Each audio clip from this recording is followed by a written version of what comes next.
Good morning. Welcome to the 12th annual and first virtual Interdisciplinary Biomedical Research Symposium, or IBRS. My name is Brian Degenhart, and I am the director of the A.T. Still Research Institute, the coordinating organization for today's symposium. 1 year ago, as we wrapped up what was our largest IBRS, we had no idea that we would be running a virtual symposium today, let alone conceiving what a virtual program would even look like. I would like to acknowledge my staff, particularly Jeffrey Allen Franklin, the Institute's data manager and guru of all things techie, and my most dedicated assistant, Jessica Korick, for the months of work they put in to help develop this program. Just a couple of organizational announcements before we begin the symposium. First, if at any time during the presentation you have a question for a presenter, you can ask it by typing it into the question and answer pod at the bottom of the screen. If you are having problems finding the right location or maneuvering through the conference facilities, you can email G. Franklin, that is GFRANKLIN, at atsu.edu for assistance. For restrooms, go out your door, turn right or left, and go down one or more doors, then turn right or left, and then you're on your own. You can find a copy of the schedule in the menu bar at the top of the screen. This morning we have 2 hours of presentations and question and answer periods. Then we will take a 1-hour break before starting the poster session. The poster session will then be followed by the afternoon keynote presentation, and shortly afterwards, the poster presentation awards will be given. As previously mentioned, 1 year ago, we had absolutely no idea what challenges we, society, and the scientific community were going to face in the year of perfect vision, 2020. The year has been everything but filled with perfect vision. The theme of this year's first virtual IBRS, Science, Society, and Advancing Health, germinated from our new reality so we could openly and constructively look at the challenges, roles, and opportunities we have in advancing our personal health, our neighborhood and community's health, the health of the nation, and the health of all people globally. We are very pleased to announce that the IBRS 2020 is now the largest conference in the 12-year history of the symposium. Over 100 abstracts were submitted to the conference. For those who are presenting, we wish you a successful experience. We are looking forward to learning from your work. For the judges and breakout room moderators, we want to thank you for sharing your expertise with us on a Saturday. To today's speakers, we really appreciate the extra time you took to reflect on the theme of our program and to bring your thoughts together in this format. And we would like to thank everyone who is watching this symposium. Respectful communication, reality-based discussion, improved understanding, and cooperation are hallmarks of a thriving population that can and will advance health. Now it is my honor to present to you the 12th president of A.T. Still University, Craig Phelps, DO. Dr. Phelps graduated from the Kirksville College of Osteopathic Medicine in 1984. He is a fellowship-trained primary care sports medicine physician who was the team physician for several professional and collegiate teams within the Phoenix, Arizona area. Since 1998, as Executive Vice President and Provost of A.T. Still University's Mesa campus, he played a pivotal role in the development and operations of that campus.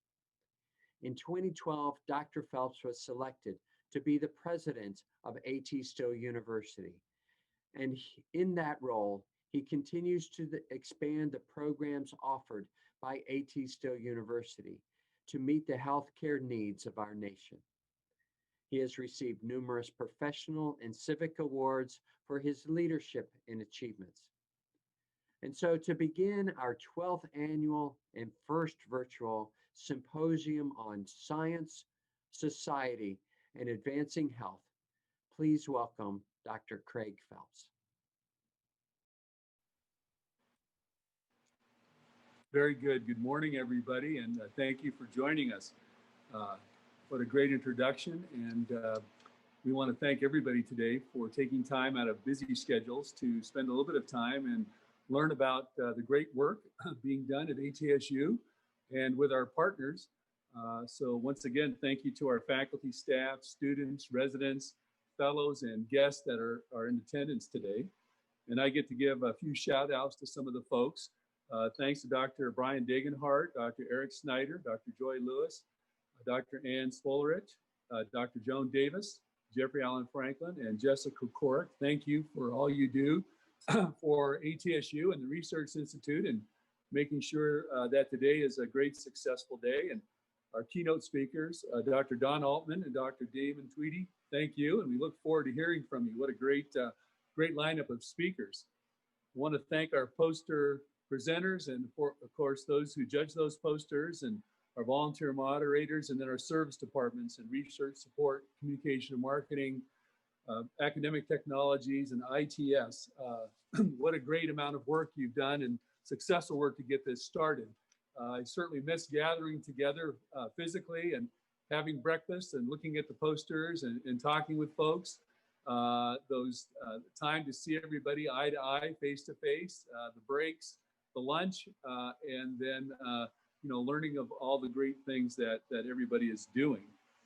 I was asked to comment on a few things, so I'm going to just take a couple minutes and address some of the topics that were requested. And one is a little bit about the osteopathic history and research.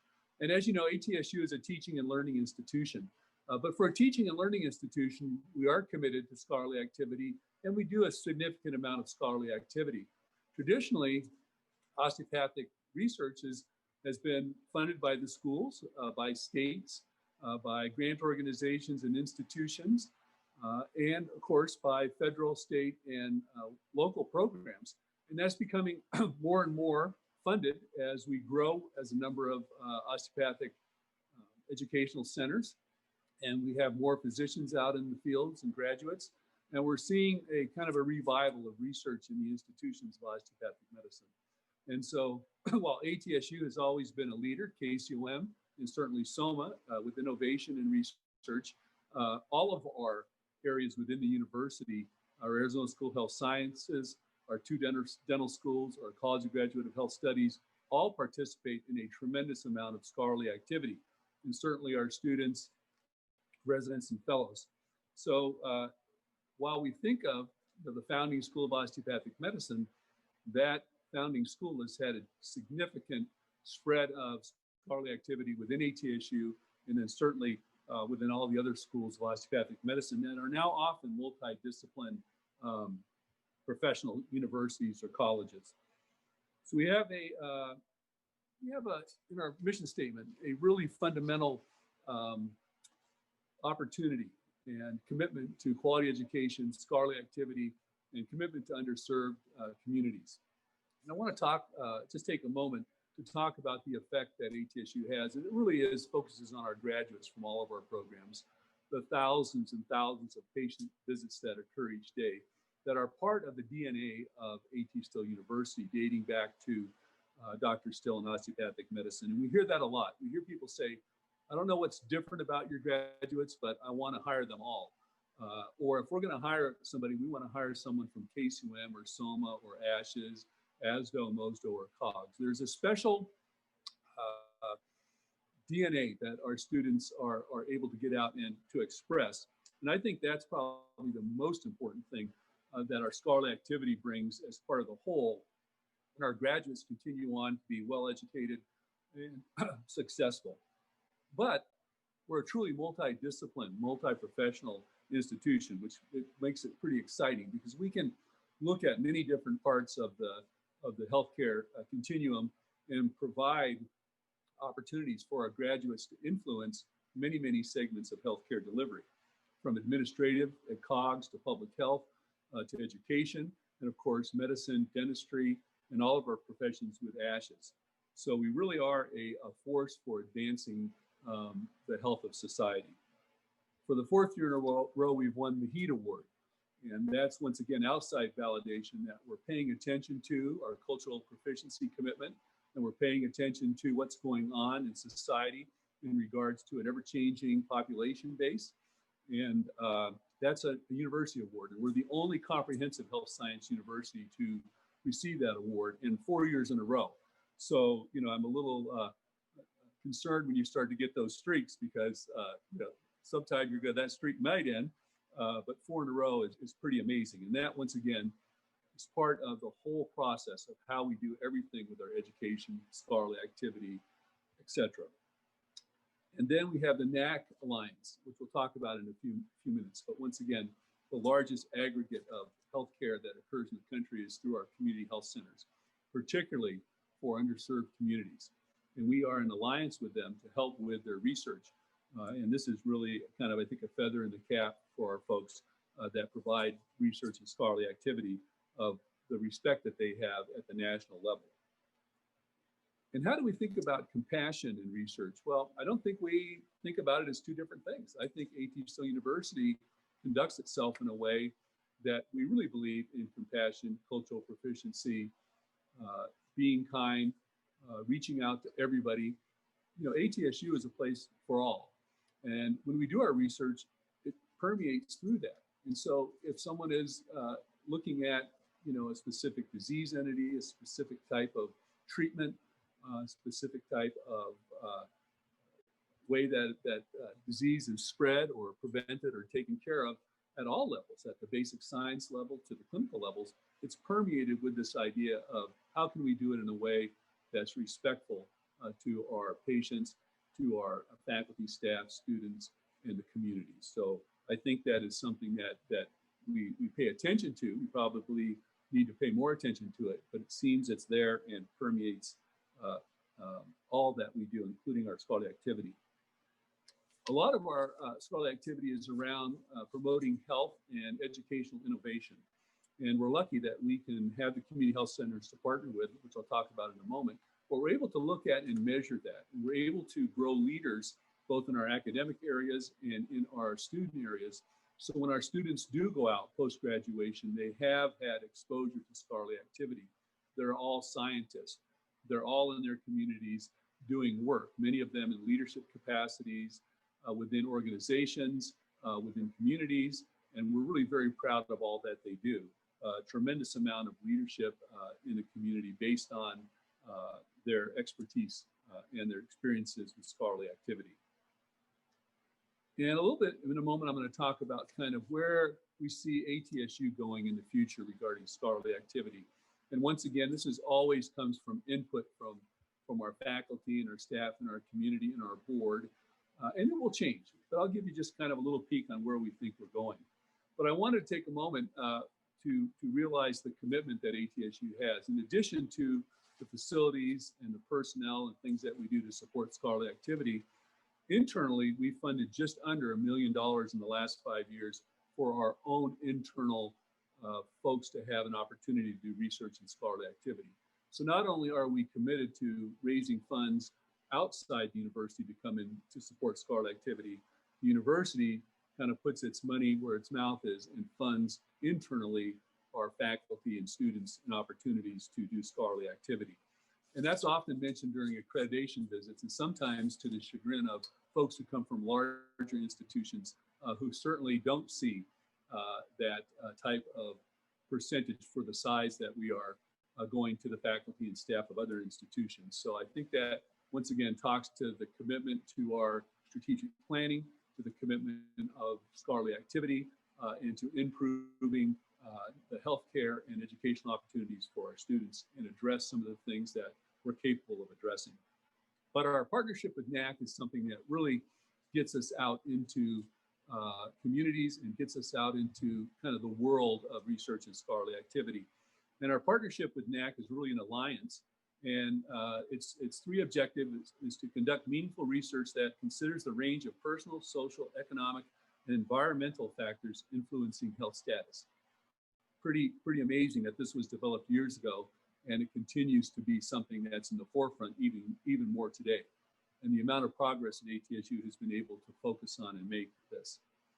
Number two, focus on underrepresented communities and vulnerable populations served by our health centers. So we know that we have the opportunity to look at the health centers individually and in aggregate. And we're privileged to be able to look at ways that we can more effectively work with our community health centers and their patients to address that specific issue. And then health equity and improving health, wellness, and well-being. Once again, as we learn from doing this over and over again, we're not only becoming experts, our students are becoming experts, they're then able to take that expertise and share in the community. And Dr. Joy Lewis, Dr. Kim Perry, and a number of internal and external folks are really key to this NAC partnership, where we're seeing really our students go out into the communities and perform research. Some of the current projects are the Million Hearts Project, looking at self-measurement of blood pressure and monitoring it. We know that if we can control blood pressure, we can reduce heart disease pretty significantly. Pretty simple. But we know that over half the folks with hypertension are not diagnosed, and the half that are probably not receiving effective treatments, or receiving effective treatments, but not necessarily taking their medication or following some of the suggestions. We have a testing model for colorectal and cervical cancer. Once again, something extremely important that we can do something about. And all of our professions can talk about these things. So our dental students can be asking about preventive health care. What are you doing? How is your health status?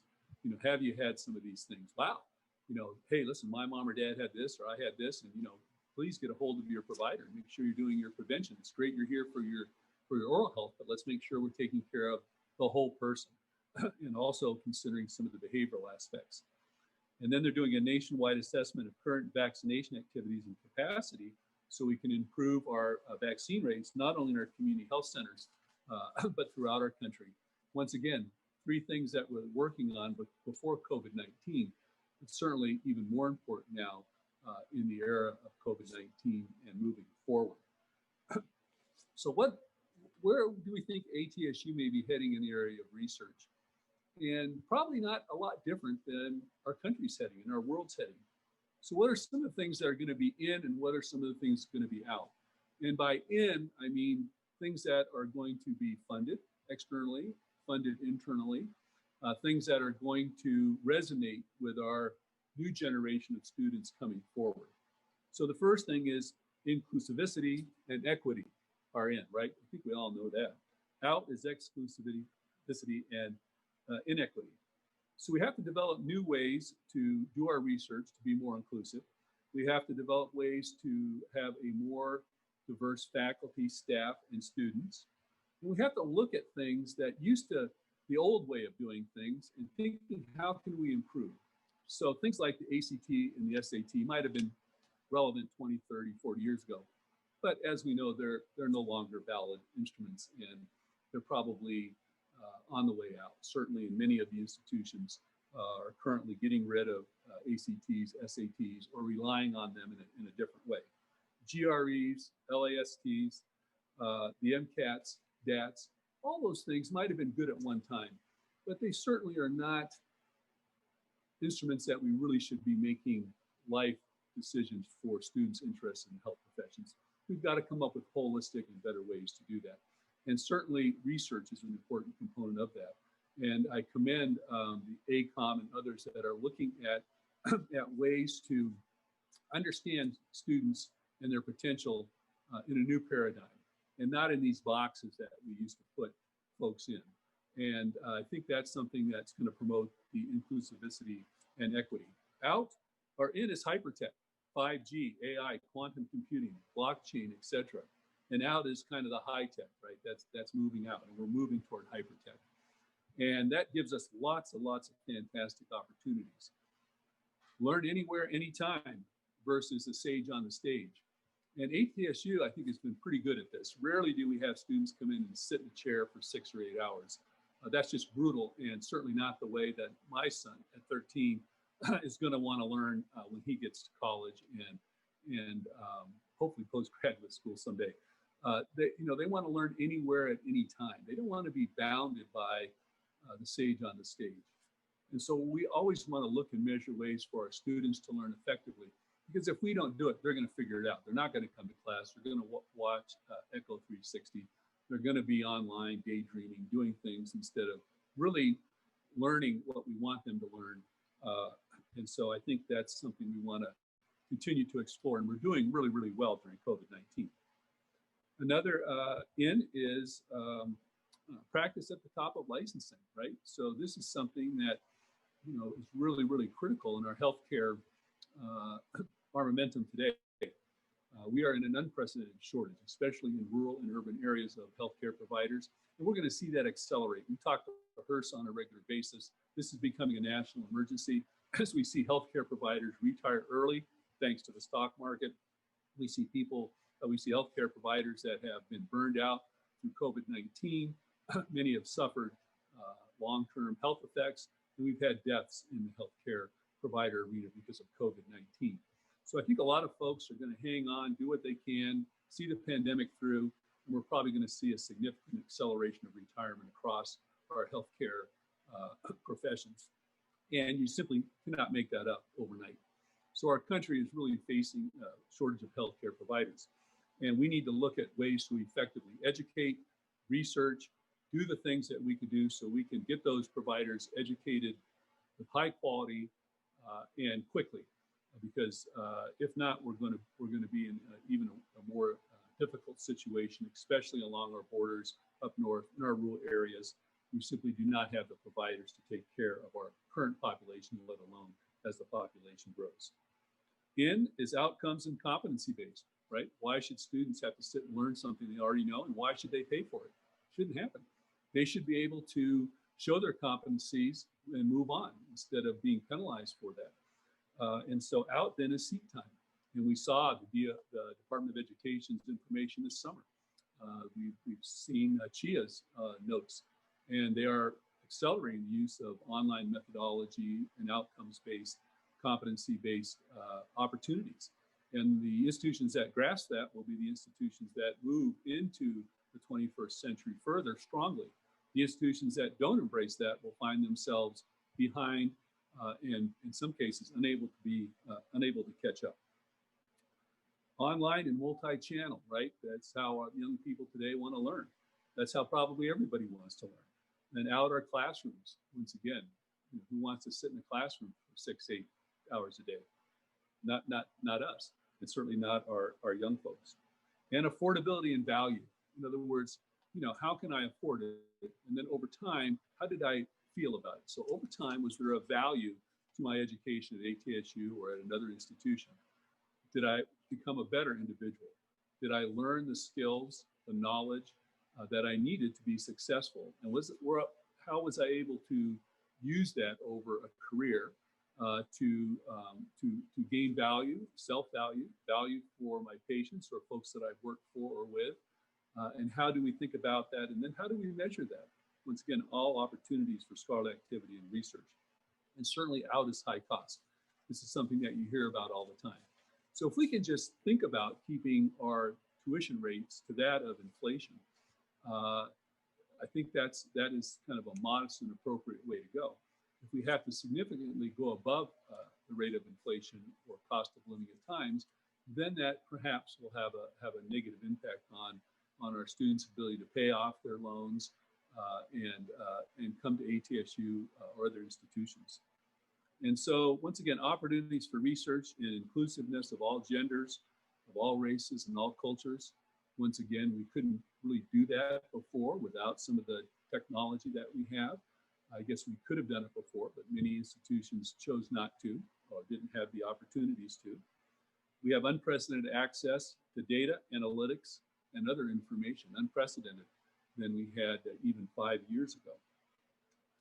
We have instantaneous ability to measure effectiveness of teaching and learning and comprehension.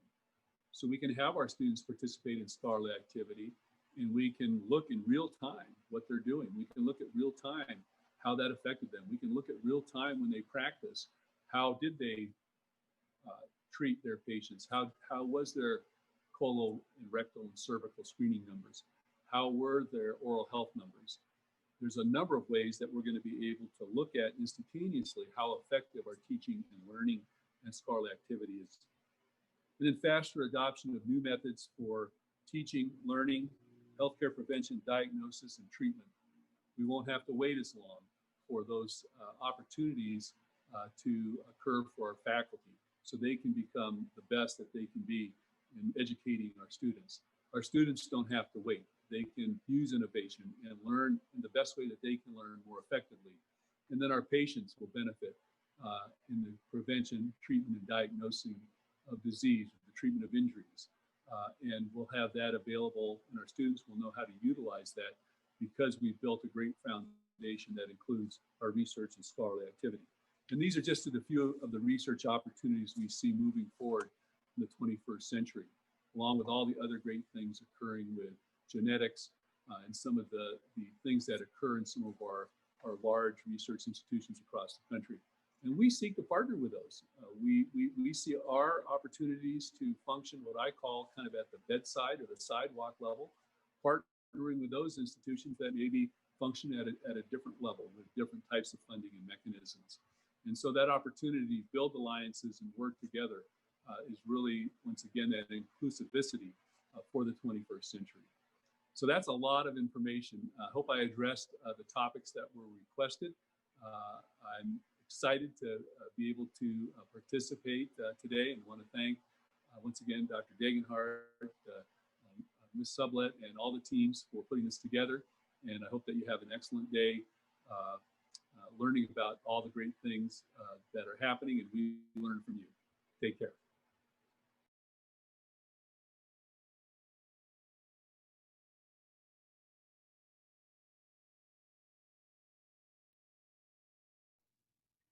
Thank you, Dr. Phelps, for your leadership and support. Now on to our morning's keynote address by Dr. Donald Altman. Dr. Altman graduated from the University of Texas in Austin in 1983 with his Doctor of Dental Surgery. Over the next 10 years, he received 3 master's degrees in public health, business administration, and bioethics. Then from 2010 to 2016, he received 2 doctoral degrees, one in health science and the other in education. He has been a leader within A.T. Still University since 2006 and is currently full professor and dean of the College of Graduate Health Studies, overseeing 8 degree programs. Dr. Altman has served as president of the Arizona State Board of Dental Examiners, president of the Arizona Public Health Association, and president of the American Board of Dental Public Health. For almost 30 years, he has been a member in the Arizona Mass Disaster Team, working in New York City after the 9/11 attack. Here is Dr. Altman on his return visit to Ground Zero. For the past 19 years, he has been a member of the National Disaster Medical Service, and this year was service director at Miramar Marine Station for the quarantine of the Queen Princess in March 2020. He has volunteered with health volunteers overseas in places like Cambodia, Vietnam, and Laos, and has served as the consumer representative to the Dental Products Panel for the Food and Drug Administration. Dr. Altman's research interest currently centers on public health and higher education, and is widely published in those fields.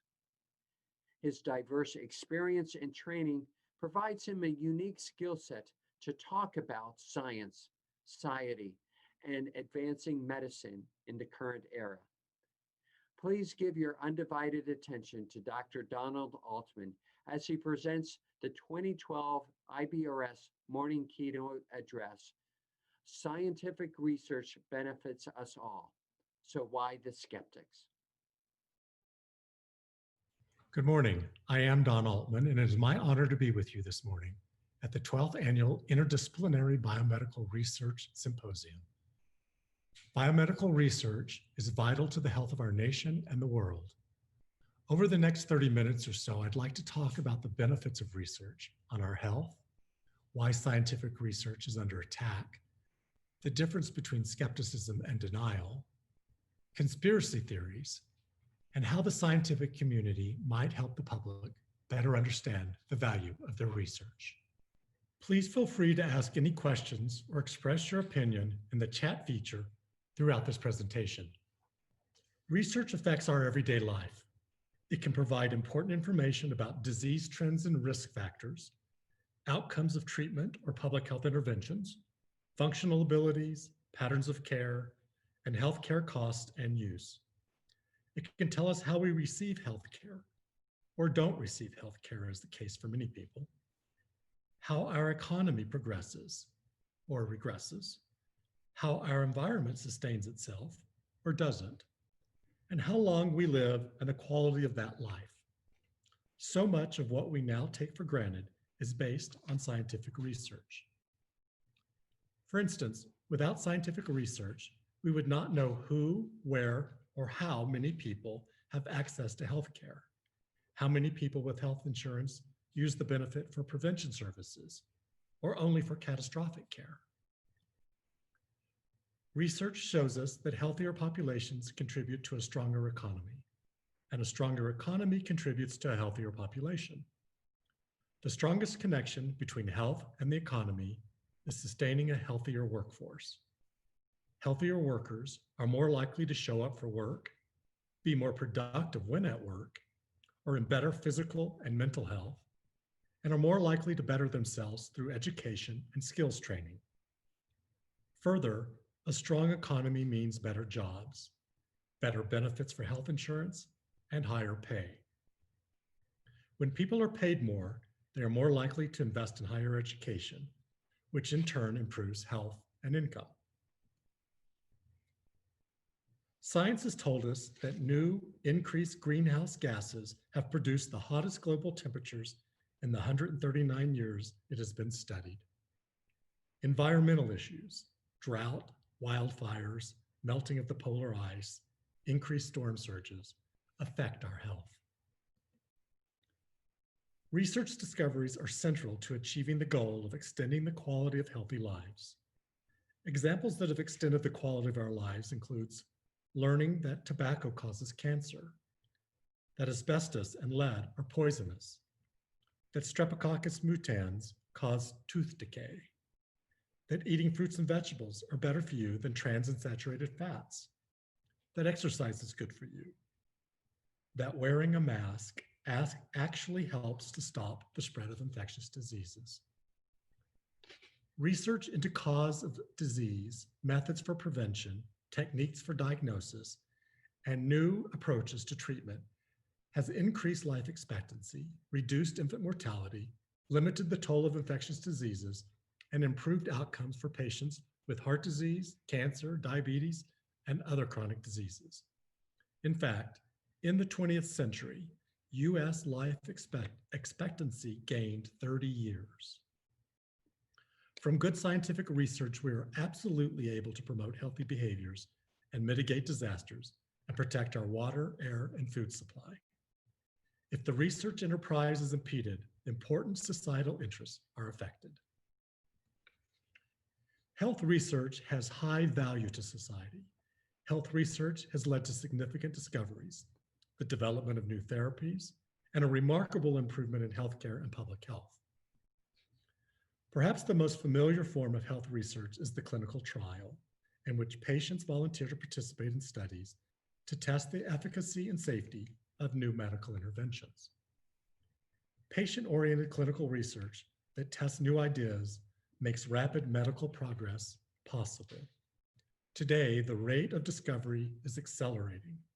In fact, in the past 10 years, a new gene editing tool, CRISPR-Cas9, was discovered. A vaccine and new treatments for Ebola were developed. We saw breakthroughs in artificial intelligence, the first catheter-based aortic heart valve, medical cannabis, and an artificial pancreas. The different approaches to research provide complementary insights. Clinical trials can provide important information about the efficacy and adverse effects of medical interventions, but feedback from real-world clinical experience is also crucial for comparing and improving the use of drugs, vaccines, medical devices, and diagnostics. An increasingly large portion of health research is now information-based. A great deal of research entails the analysis of data and biological samples that were initially collected for diagnostic, treatment, or billing purposes, or that were collected as part of other research projects and are now being used for new research purposes. This secondary use of data is a common research approach in fields such as epidemiology, health services research, public health research, and includes analysis of patterns of occurrences, determinants, and natural history of disease, evaluation of health interventions and services, drug safety surveillance, and some genetic and social studies. To date, American scientific teams published significantly more biomedical research discoveries than teams from any other country, and the US still leads the world in research and development expenditures. But our lead is starting to diminish as our continued funding is uncertain. And while that is not great news, there is good news. We are seeing more team science among scientists from US and other countries. There is no more prevalent example than what we're currently seeing with the world's scientists working on COVID-19 vaccine. Many scientists welcome the way the outbreak has changed the way they communicate with colleagues. This past February at the annual meeting of the American Association for the Advancement of Science, the following research results were presented.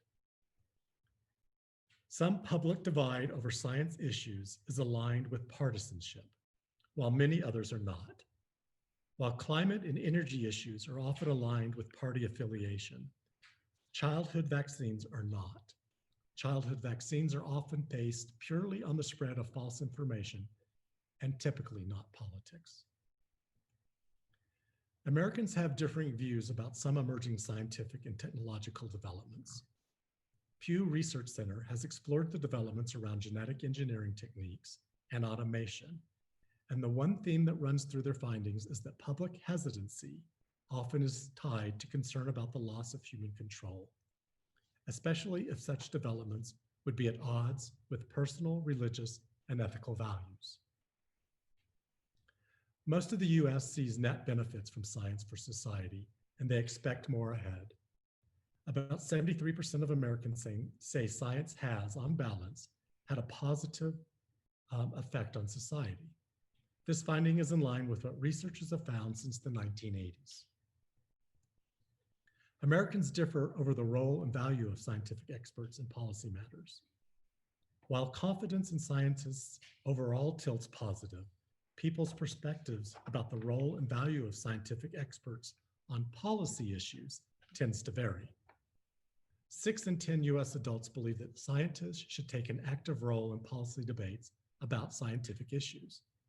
But 4 in 10 say instead that scientists should focus on establishing sound scientific facts and stay out of such debate. Democrats are more inclined than Republicans to think scientists should have an active role in science policy matters.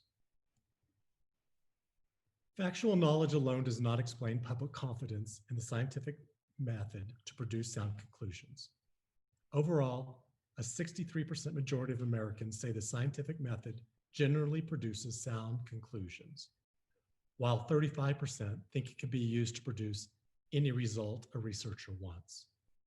People's level of knowledge can influence beliefs about these matters, but it does so through the lens of partisanship, a tendency known as motivated reasoning.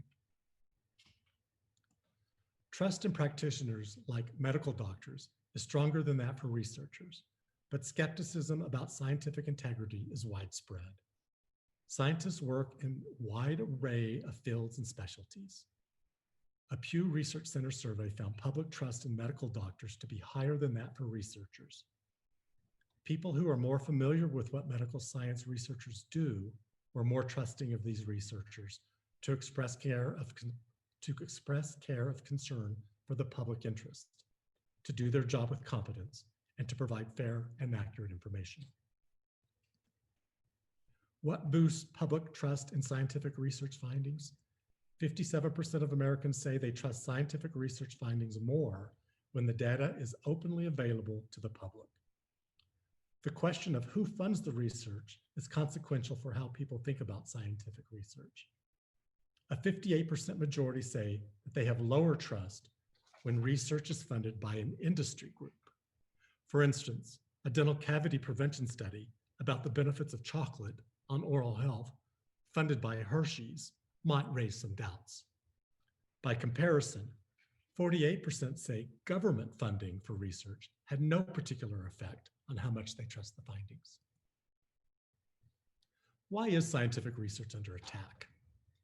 If what researchers do on a daily basis has prolonged and improved the quality of our life, why do so many people doubt scientific research? Over the last several years, Americans have become increasingly skeptical of scientific findings, especially when it comes to hot-button issues like climate change, vaccines, and genetically modified food. But it is important to know that people have actually always cherry-picked facts when it comes to science. I want to mention 5 reasons that might help us better understand some of the skepticism. First, as I mentioned earlier, scientific research can have economic implications. Technology and pharmaceuticals are expensive. The inability to afford that which might improve the quality or length of your life might be negated for a more holistic approach, where we turn to more affordable, less proven modalities. Second, some blame politics. They argue that research is being held hostage by ideology. This hasn't been such a big problem in the past because scientific conclusions were usually agreed upon by political and cultural leaders and promoted as being in the public's best interests. That is not the case today. Today, people associate scientific conclusions with political or social affiliations. Many of us grew up in an era when it was just presumed that reason and evidence were the ways to understand important issues, not fear, vested interests, tradition, or politics. But the rise of climate change skepticism, COVID-19 skepticism, and the anti-vaccination movement cause us to realize that these scientific issues are under attack. Remember, average people don't act like scientists, weighing evidence in an even-handed way. Science is sometimes incompatible with politics, but in the end, science should win. When known, proven public health measures are seen as an offensive to someone's human rights, they will use that excuse and politicize the known facts, and thus they can justify that their ideology is correct. When average citizens are believing non-medical officials instead of the acknowledged scientific community, we have politics over sound policy. People treat facts as relevant more when the facts tend to support their opinions. When the facts are against their opinions, they don't necessarily deny the facts, but they say the facts are less relevant. Third, poor communication on the part of the researcher, medical, public health community. About 2.5 million scientific journal articles are published annually. Sluggish scientific communication has often been a problem during past outbreaks. Researchers sometimes sat on crucial data until a paper was accepted by a high-profile, peer-reviewed journal because they were worried competitors might run with the information.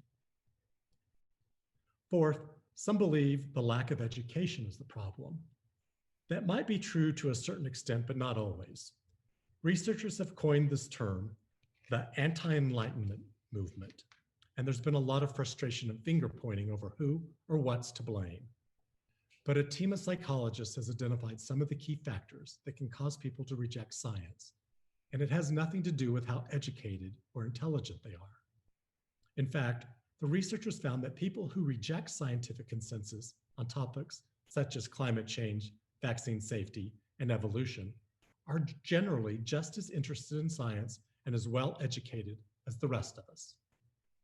The issue is that when it comes to facts, people think more like lawyers than scientists, which means they cherry pick the facts and studies that back up what they already believe to be true. Simply focusing on the evidence and data isn't enough to change someone's mind about a particular topic, seeing as they'll most likely have their own facts to fire back at you. Where there's conflict over societal risks, from how to shut down a pandemic to nuclear power safety to impacts of gun control laws, both sides invoke the mantle of science. So if someone doesn't think wearing a mask, social distancing, washing your hands, isolation, or quarantine are causing the spread of COVID-19, they will ignore the dozens of studies that support the conclusion on how to control the spread of an infectious disease, but latch onto the one study that they can find that casts doubt on this view. This is also known as confirmational bias. Simply focusing on the evidence and data isn't always enough to change someone's mind about a particular topic. And fifth, science changes. We often have new science that can contradict current science. Is a glass of red wine a day good for you? Is coffee? Should you warm up before or after you go for a run? Should you floss before or after you brush? New headlines tell us something different than what science told us in the past. Is a close contact 15 continuous minutes or 15 minutes within 24 hours? We must be clearer on what is expert opinion and what is scientific research. Initial best practices in our new COVID-19 world evolved from expert opinions and limited available literature to advance what may be plausible and what can be extrapolated from experience with other viruses.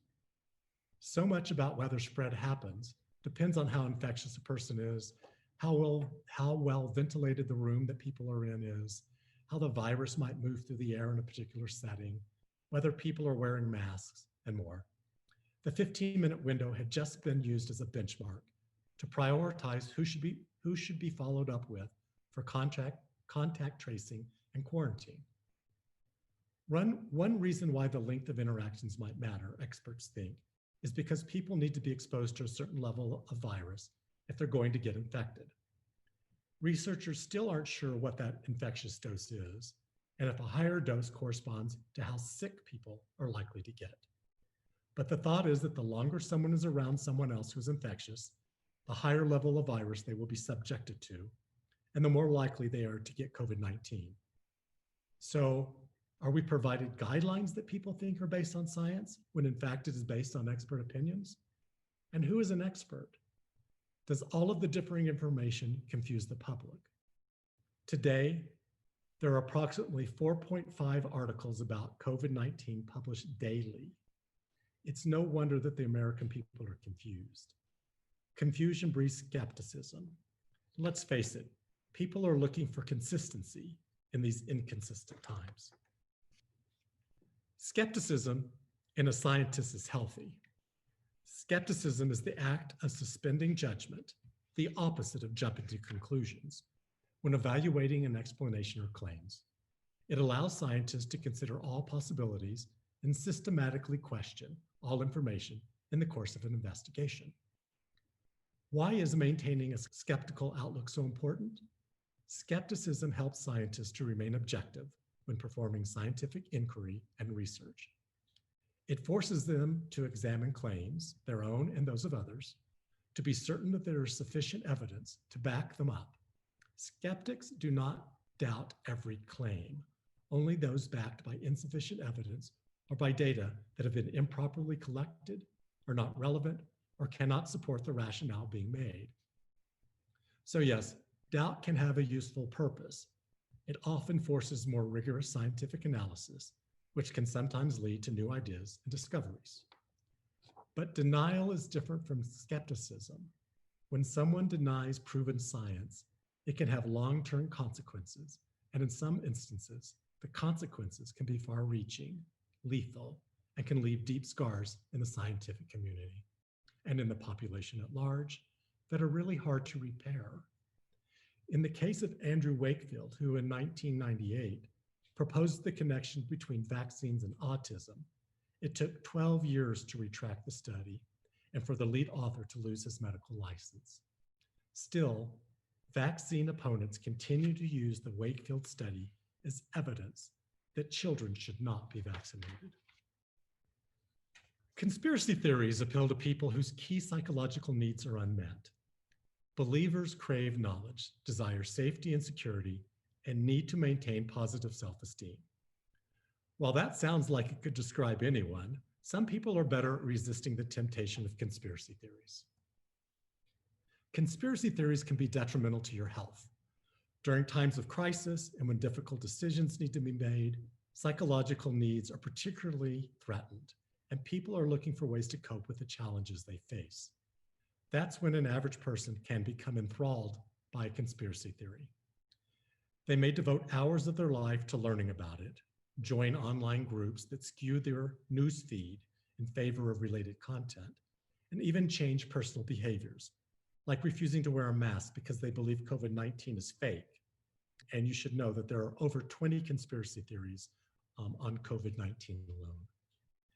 If you feel immune to the power of conspiracy theories, remember, they exist on the right and the left. You should at least know the characteristics associated with such beliefs. Here's what you should know.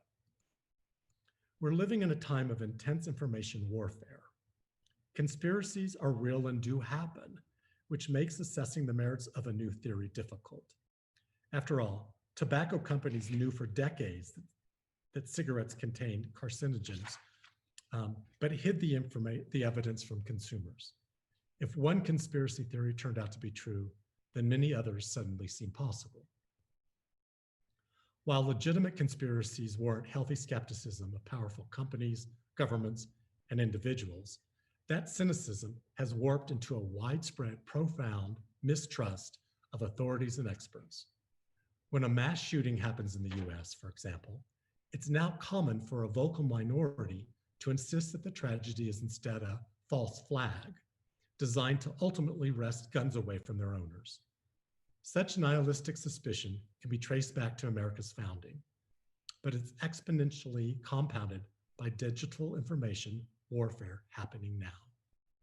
Not only have politicians and media personalities spread conspiracy theories in order to profit and advance their political and personal agendas, foreign governments have also weaponized social media platforms to seed disinformation for their own purposes.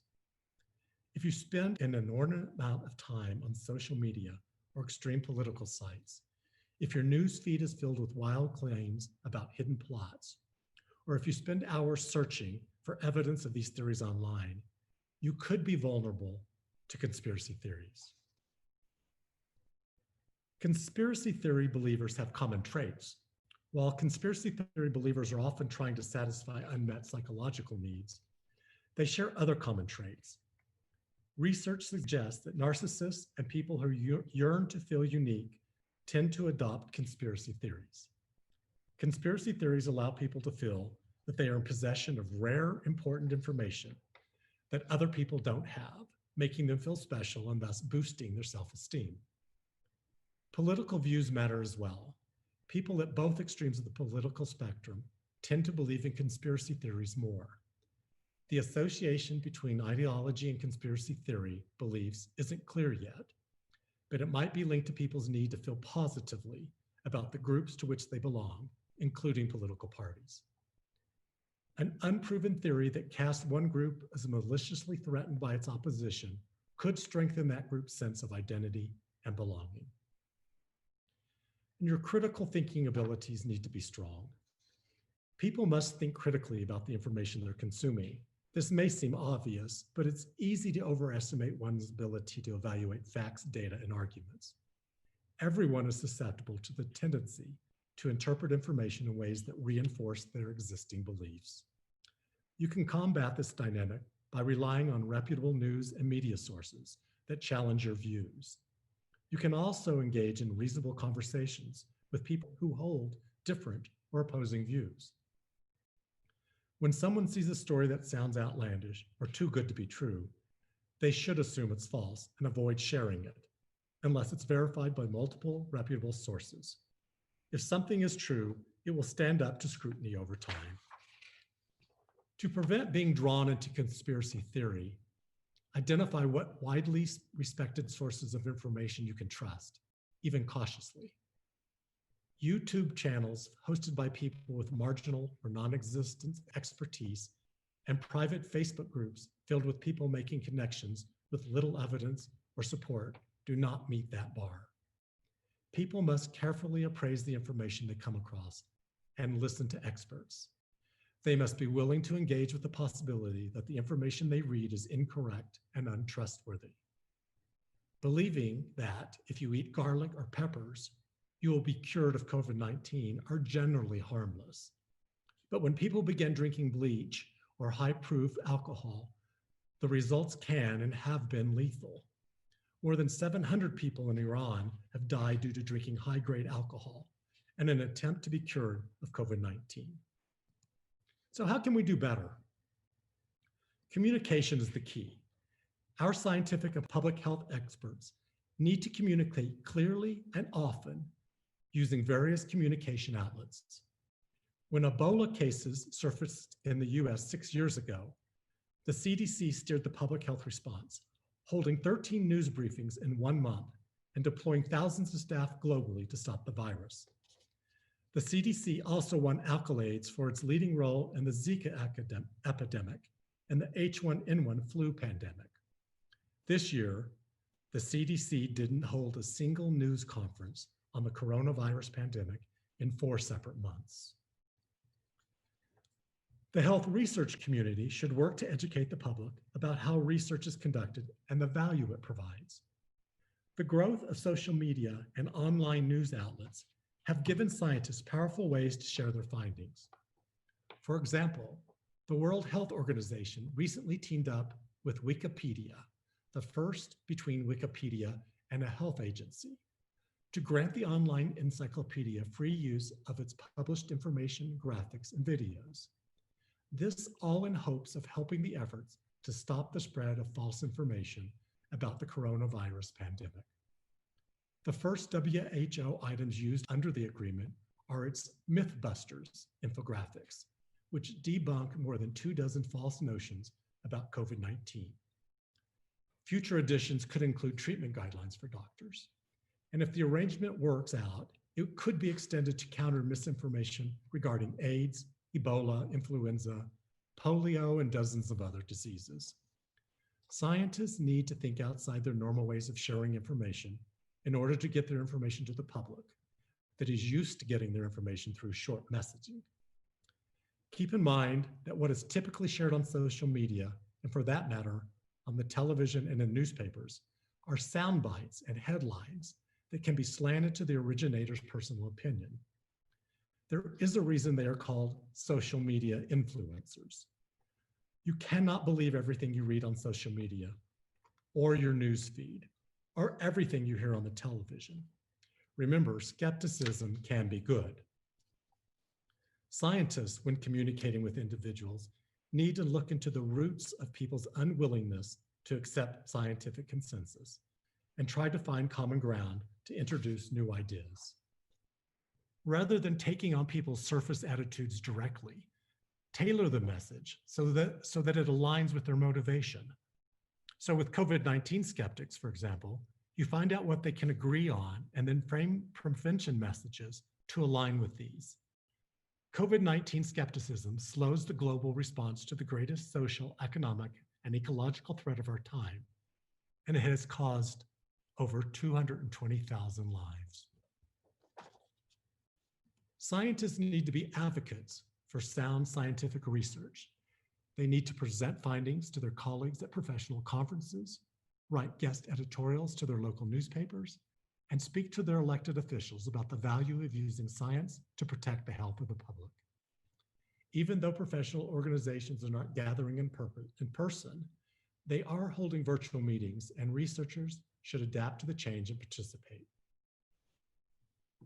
And greater use of community-based participatory research, in which community-based organizations or groups bring community members into the research process as partners to help design studies and disseminate the knowledge gained, could help achieve this goal. These organizations help researchers to recruit research participants by using the knowledge of the community to understand health problems and to design activities that the community is likely to value. They also inform community members about how the research is done and what comes out of it, with the goal of providing community benefits from the results when possible. As people who write in a scholarly manner for publication, I thought you might enjoy this quote. In closing, without trustworthy and tested published research available to us, we would be locked in the opinions of the moment. We all want to believe that our opinions are sound, yet mistaken ideas, even dangerous ones, flourish because many people accept too many opinions on not very good evidence. Those who act on unsound opinions can lead themselves and others to disaster. It is important that we continue to fight the good fight. There will always be skeptics and conspiracy theories, but the scientific and public health communities must continue to get the truth out to the public. The public's health depends on it. Thank you.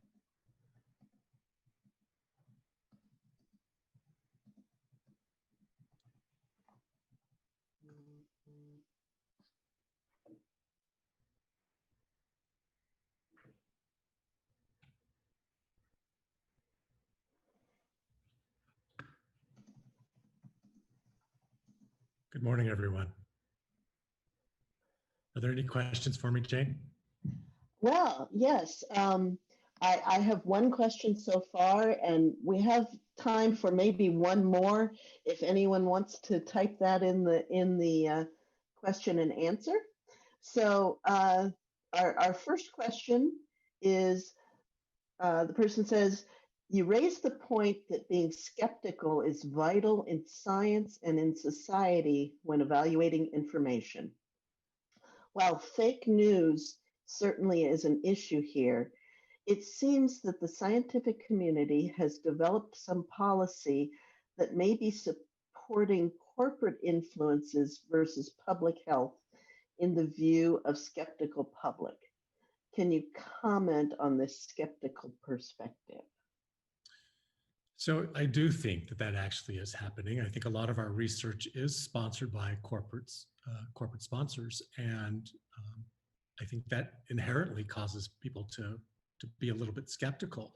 But that doesn't mean that we need to deny the research. I think from a public health point of view, we really need to make sure that the information is correct before we disseminate it to the public, clearly. But yeah, I think, the source of the research is important. But as we doubt research when we read it, we just make sure that we're asking the right questions. And is there enough evidence to support the claims that are being made? And that's probably the first important thing to do. And then as you read through and you find out who sponsored it, then it might raise other questions for you.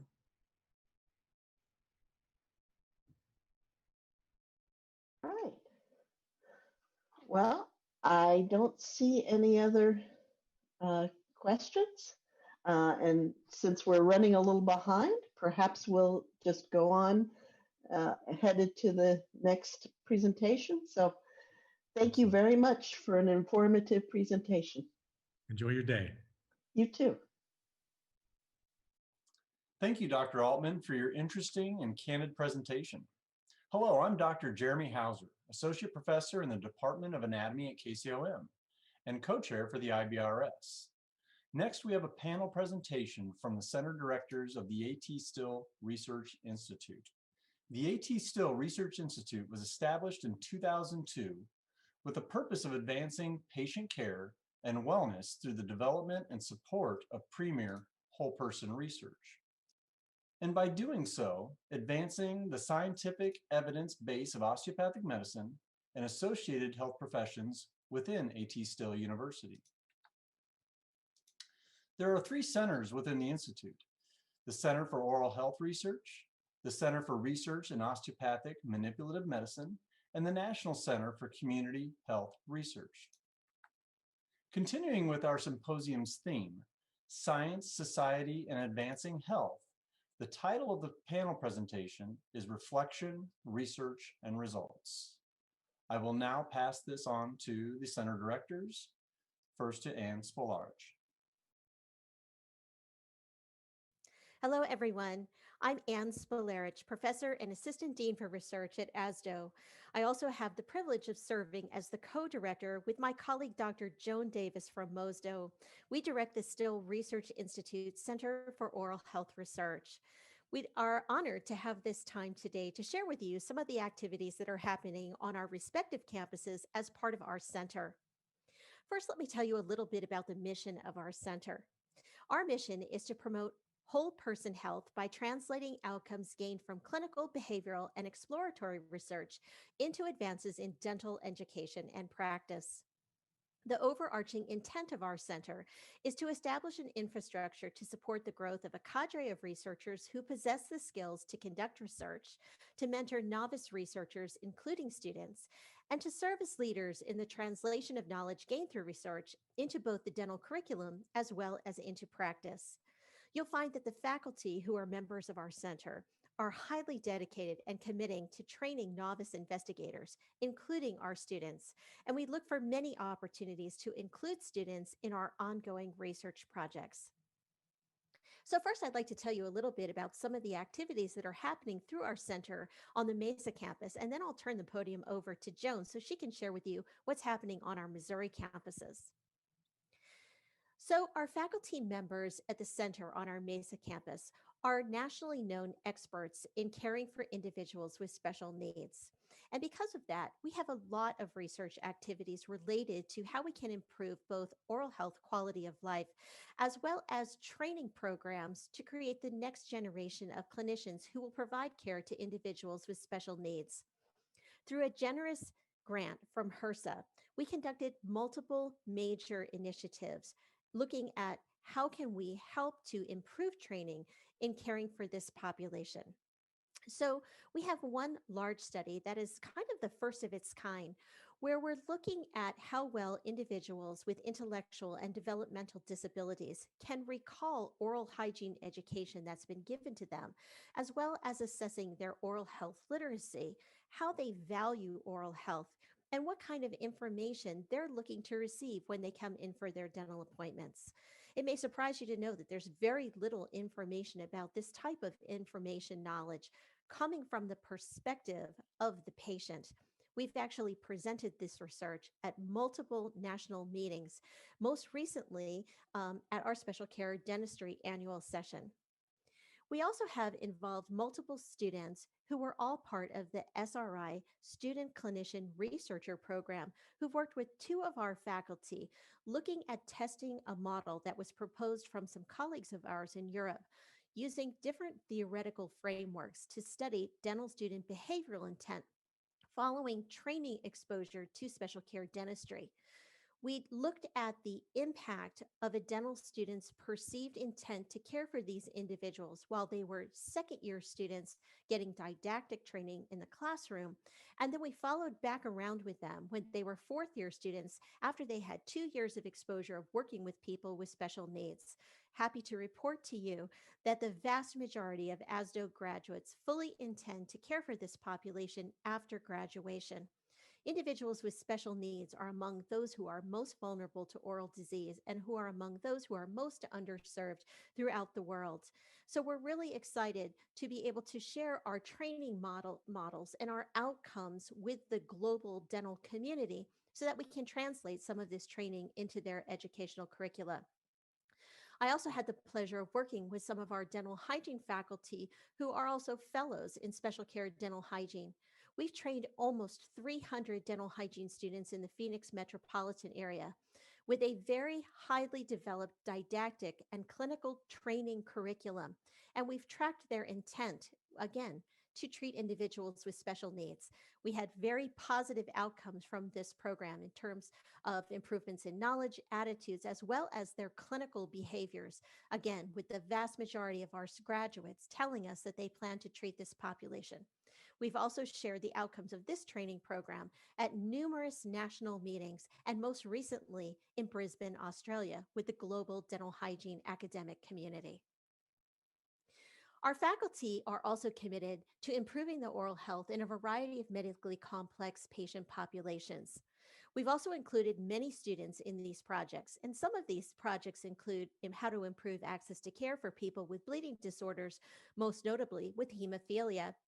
We've also looked at a very novel program where we used animal assisted therapy in the dental setting to help individuals with severe dental anxiety.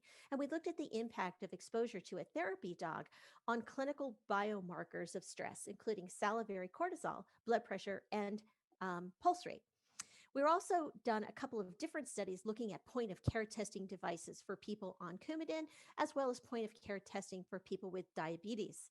And we have a long ongoing study looking at the impact of compliance with different fluoride application techniques on the development of caries incidence in patients with head and neck cancer therapy. Many of our faculty conduct research that look at interventions to influence clinical practice and to improve clinical decision making. Dr. Miley Duong is a member of the American Dental Association Center for Evidence-Based Dentistry, and with her colleagues have studied clinician and public perceptions of clinical practice guidelines. This research has been published in the Journal of the American Dental Association. Many of us work together testing different products in different patient populations, including mouthwashes and toothpastes, and also things like lasers on the impact of the oral microbiome. We've also collaborated with colleagues from the Arizona State Department of Health, as well as Arizona State University, looking at how dental professionals feel about including HPV vaccination as part of their scope of practice to help to improve vaccination rates for this notorious cause of oral pharyngeal cancers. ASDO has the highest number of students who've been selected for the ATSRI Student Clinician Researcher Program. The intent of this program is to help students develop the skills so that they continue with their research activities after graduation. You've met some of these students before when you've heard about our activities with our patients with special needs. Our most current intern is studying the use of cone beam technology to help to identify and locate an additional endodontic canal in maxillary molar teeth. He's actually going to be presenting at our meeting today, so look forward to Neil's presentation a little bit later on. ASDO and our SRI have many strategic partnerships all around the state of Arizona, including multiple cancer centers, our state dental association, different academic research centers, and private industry. We also work with TGen, which is a genomics institute, on some of our microbiological studies. Some new directions for research are point of care testing, diagnostic imaging, sleep medicine, orofacial pain, and dental materials research. And we continue to disseminate our research at national and international meetings, as well as through publication in the scientific literature. In response to COVID, ASDO has become quite active. Dr. Scott Howell, a member of our center, who's also ASDO's Director of Teledentistry, recently was awarded a $25,000 grant from the Dental Trade Alliance Foundation, where we intend to study teledentistry as a risk reduction strategy during the COVID pandemic. I'm also working with my colleague, Maureen Perry, on an ongoing project looking at the effectiveness of the screening procedures recommended by the ADA and the CDC used during the COVID-19 pandemic, looking at them in terms of efficacy in detecting potentially asymptomatic individuals, as well as the cost effectiveness of having to implement a screening program in a dental academic institution. So we look forward to sharing these studies with you at a future meeting. I'm now going to turn the podium over to Joan Davis, who will share with you activities on the Missouri campus. Hello, my name is Joan Davis, Assistant Dean of Research, Missouri School of Dentistry and Oral Health, and Co-Director of Still Research Institute, Center for Oral Health and Research. The Missouri School of Dentistry and Oral Health is a relatively new school, having just graduated our third class this last spring. MASDO has two locations.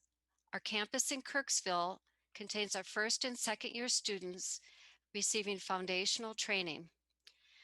In St. Louis, our third and fourth year students receive extensive experience providing comprehensive dental care to those who are underserved. The St. Louis Dental Center is actually a part of or embedded in an FQHC, Affinia Healthcare, providing opportunity for both faculty and students to not only provide care, but also to capture information and assessments on how to better improve care for the underserved. Our goal for research and scholarly activity at our dental school is to build capacity for both our students and our faculty. Our students receive in their first and second year basic training on how to conduct a research project, and their third year, they're able to put that into practice by actually conducting an applied research project, working with a full-time faculty member in the St. Louis Dental Center. Our faculty are provided training, resources, encouragement, and one-on-one mentoring for those who are novice researchers and support for those who are experienced researchers. What we're doing at this point in time is to build capacity to continue our research agenda. Our Kirksville campus hosts our research laboratory, where experienced researchers are conducting basic foundational research in dental materials. And in addition, they work with students on educational research projects to better our education programs and preparation for the dental students to move on into their third and fourth year of dental clinic practice. One example of this is a case report recently published by Dr. Washoe. He also invited 2 dental students to work with him on this exceptional article. It just gives an example of how our faculty work closely with our students and also bring them into abstracts and papers. At our St. Louis Dental Center, we do serve the underserved, and during that process, we are capturing our services through assessments, whether they're surveys, data collected through the EDR, the electronic dental record. We serve a number of different patients, including special needs patients, children, and also the elderly. We recently received almost a $900,000 grant to provide dental care to the underserved who are senior adults in the St. Louis area. And as a result of this 3-year project, we anticipate collecting an enormous amount of assessments, both formative and summative, resulting in a clear picture on how dental care can impact on a person's general health and their emotional well-being. A key part of our research capacity building at MOSDO is our D3 research project. We have a number of different components, 10 different components that the students work with the faculty on. And the key here is that all of our clinical faculty and all of our third-year students participate in this research project. And included in the research project is ongoing faculty development and mentorship. So again, that our clinical faculty who may be novices in research have the support that they need to complete these projects with the students. This past spring, we had our second annual D3 Research Day, where our posters were presented in a format that was an app with a digital QR code so that they can be accessed, and the researchers can be contacted over a several-year period. So we felt this was very important to get our work out and share it with the ATSU community and beyond. As a result of our D3 research project and other research in the school, a number of our abstracts were submitted to national and international meetings and were accepted, and we were very excited to see the acceptance rate from our different projects. And here is just a sample of a few of the posters that have been presented. And just in closing, we have a number of different research projects. Here's a list of just a few things that we are involved in, both in Kirksville and in the St. Louis location. And we do welcome interprofessional collaborations, so please let me know if you're interested in any of these. COVID-19 has caused us all to provide healthcare in a different way. And in dentistry in particular, we have the hazard of aerosol producing procedures. That aerosol then goes into the air, and the question that we were thinking of, different faculty in ASDO and MOSDO, how far do those aerosols spread? So as a collaborative group, with the support of the Research Institute, ASDO, MOSDO, and KCOM Biomedical came together and created the protocol for a dental aerosol study.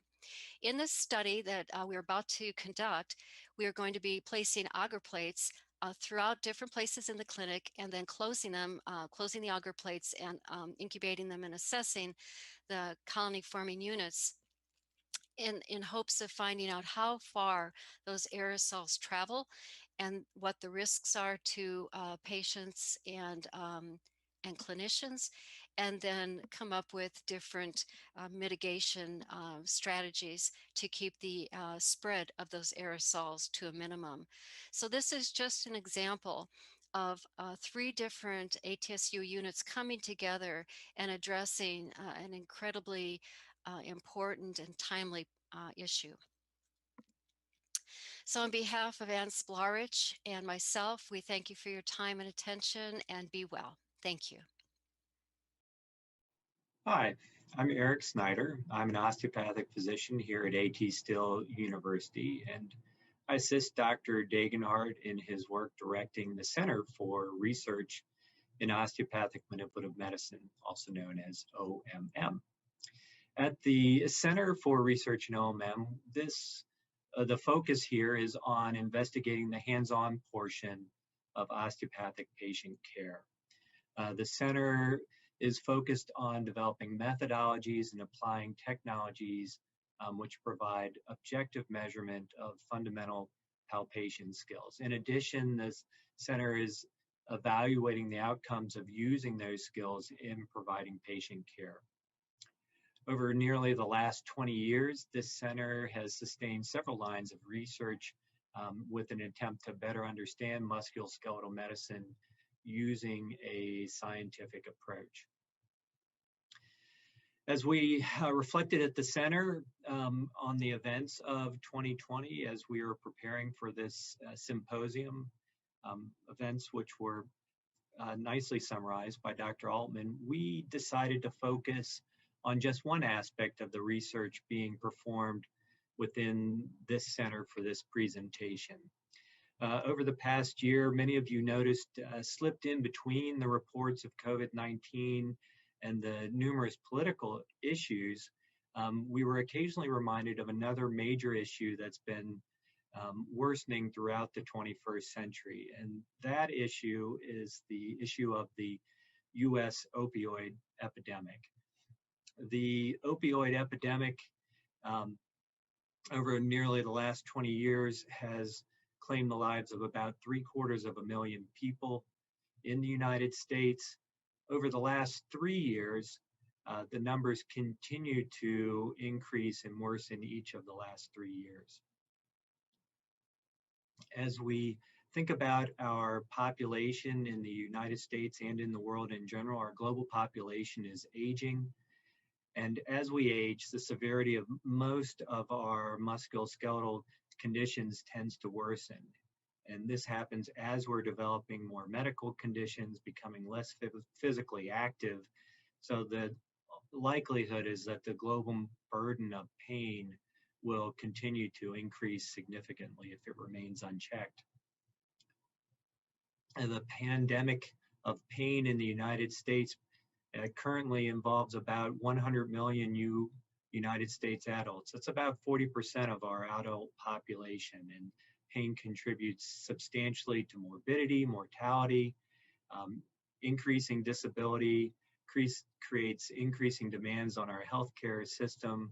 It affects people's physical and mental functioning. It decreases their productivity, decreases the quality of their lives, and it's financially expensive, both at an individual and at a national level. Nationally, the cost of lost productivity and healthcare expenses combined due to pain probably was in the range of about $600 billion and has been at that range annually. If we look at low back pain, it provides a clear demonstration that musculoskeletal pain is the predominant kind of pain that we need to address. Low back pain imposes the highest disability burden of all specific conditions that are assessed. It was the leading cause of years lived with disability in most countries around the world. Unfortunately, given the burden of musculoskeletal pain, our health policy response has not matched the burden of musculoskeletal pain. Some of the challenges are that we don't have simple tests or biomarker tests for musculoskeletal pain that are readily available for routine use. When we look at estimating the burden of pain as we did previously, this doesn't consider some of the adverse events associated with treating the pain the way we currently do. Both surgical and medication-based interventions have adverse events associated with them, most notably the long-term use of opioids. The challenge being that everyone is at risk of developing acute or chronic pain. However, there are some population groups that are at higher risk, and they have higher risk of experiencing pain. They have higher risk of having more serious types of pain and higher risk of receiving inadequate treatment for their pain. And this tends to be in our more vulnerable populations. Now back to Dr. Degenhardt. Thank you, Dr. Snyder, for your reflections outlining a relative comparison of very important issues impacting health today. So it's quite clear that pain is very important and pain is quite complex. We can see that pain is a universal experience, but it is unique for each individual. And as a result, effective pain treatment becomes even more complex. Historically and currently, a primary way that we have treated pain is through medication. And medication primarily causes sedation. Sedation not only of the nervous system to try to decrease pain, but of the GI system, and when the doses are high enough, also the respiratory and cardiovascular systems. 6-7 years ago at the National Institutes of Health, the idea of precision or personalized medicine came forth. It was defined as an emerging approach for disease treatment and prevention that takes into account individual variability of genes, environment, and lifestyle. And from this data, we can then better tailor medical treatment to individual characteristics of the patient. And so when we go into the doctor's office and we give them information about our history, our pain level, our height, our weight, our blood pressure, all of those things are like points on the page. And we hope that when the doctor looks at those points, they can see a clear picture of what needs to be done for us. And so in personalized medicine, we're talking about trying to increase the points that are available for us to make better decisions within the healthcare system. But when we look at the variability of genes, the environment, and lifestyle, we may be missing things. And so we really, from a holistic perspective, it also needs to include aspects of each person's mental, emotional, physical, and spiritual characteristics. And when that is included, clearly we are looking at what has been uniquely and continues to be what makes osteopathic medicine distinct. So one way we can collect data and make hopefully our decisions and treatments better is through practice-based research networks. Practice-based research networks are clinicians who are devoted primarily to the care of patients. And they have a shared commitment to expand the understanding of patient care within their daily practice, within their own communities. They tend to be patient-centered systems for collecting, analyzing, and interpreting relevant information that's previously not been considered. It provides an environment for important new knowledge to be discovered by physicians with their patients. In 2008, we started our practice-based research network called DO TouchNet. And in 2020, we now have over 730 contributors. All of these clinicians are involved in the direct use of the hands for diagnosis and treatment. In analysis of many of our members, we could see that the conditions typically treated with osteopathic manipulative medicine has to deal with pain, often chronic pain, and generally associated with the musculoskeletal system. And through our partnership with our patients, we've been able to see that over 83% of patients immediately after treatment felt better or much better. And that as a result of collecting data from our patients on a daily basis after treatment, we can see that there's a consistent reduction of pain and a sustained reduction of pain during the week after treatment. But from additional data that we were able to collect, we were able to see that really these findings were not different between men and women, but there were differences between individuals. Everybody seemed to get better initially. Some stayed better, some got better, but there were some that also got worse. And so that's a very different picture than when we just look at the data in general. But still what we see is those that got better initially and stayed better was still a significant number of the patients that were treated. We also look at quality of life questions, and the quality of life questions indicate that from before treatment to after treatment, that there was improvement. Improvement means with this particular graph that these dots are getting closer to this black line. And so for issues looking at fatigue, pain, physical functioning, and sleep, that we were able to see in preliminary data improvement. Another way to continue to expand our ability to collect good data is through patient registries. And within this center, we developed the Osteopathic Effectiveness and Safety Patient Registry, which we call OSPREY.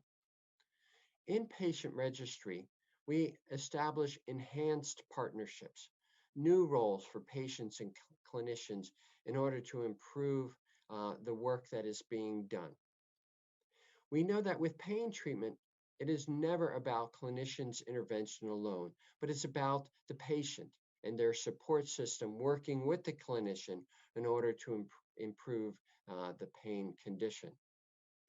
In patient registries, this requires clinicians and patients to become more astute observers with a particular attention to relevant daily detail, such as activity, sleep, and diet.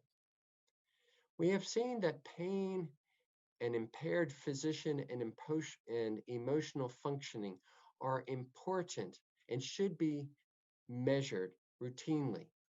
This is something that within our patient registry that we are incorporating into that system.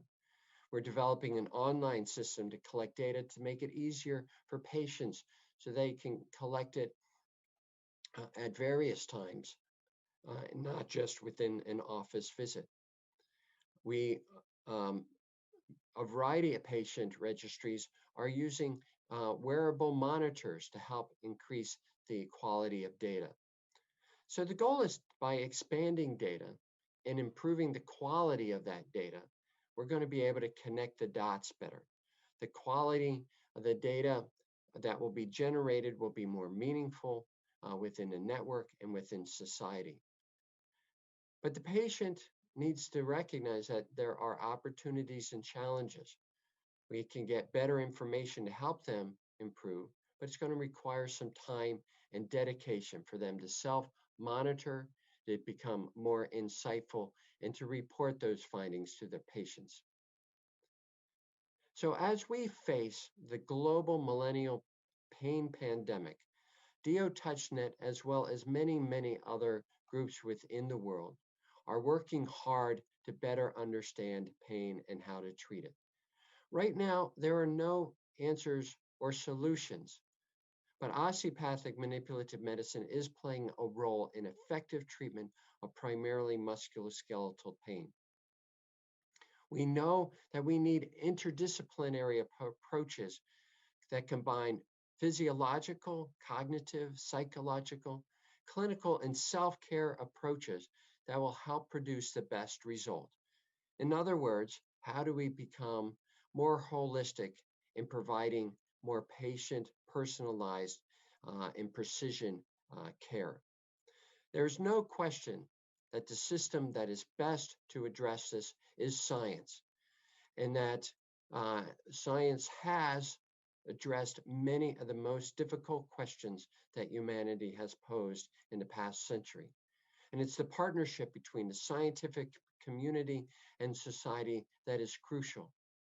It is through this partnership that we collect data now and that we can collect more data more easily.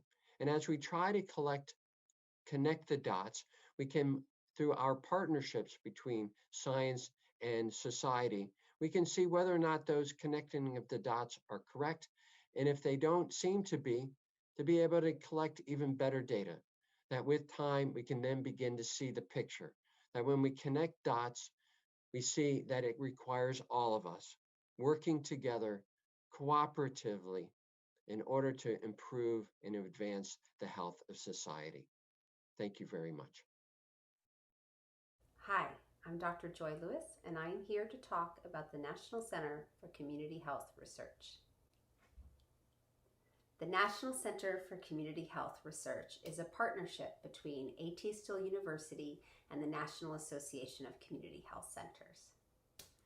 Our mission is to conduct quality research that considers the range of personal, social, economic, and environmental factors that influence health status, to focus on underrepresented communities and vulnerable populations served by health centers, and address health equity by improving health, wellness, and well-being.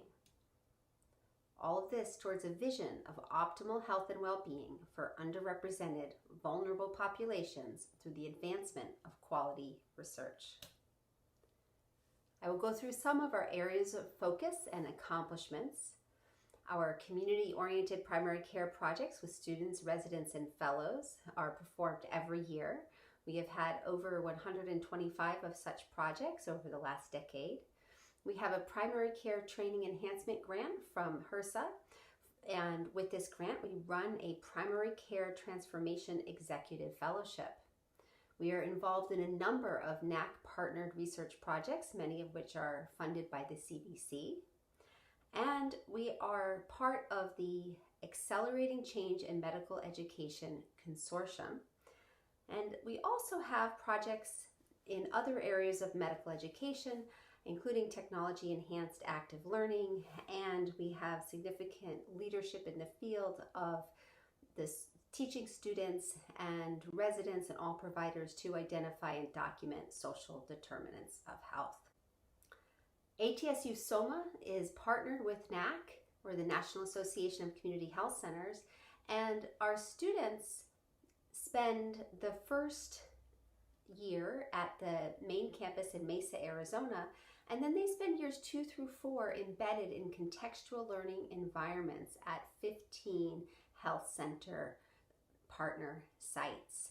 And during their second year, every student works on a group project framed by the principles of community-oriented primary care.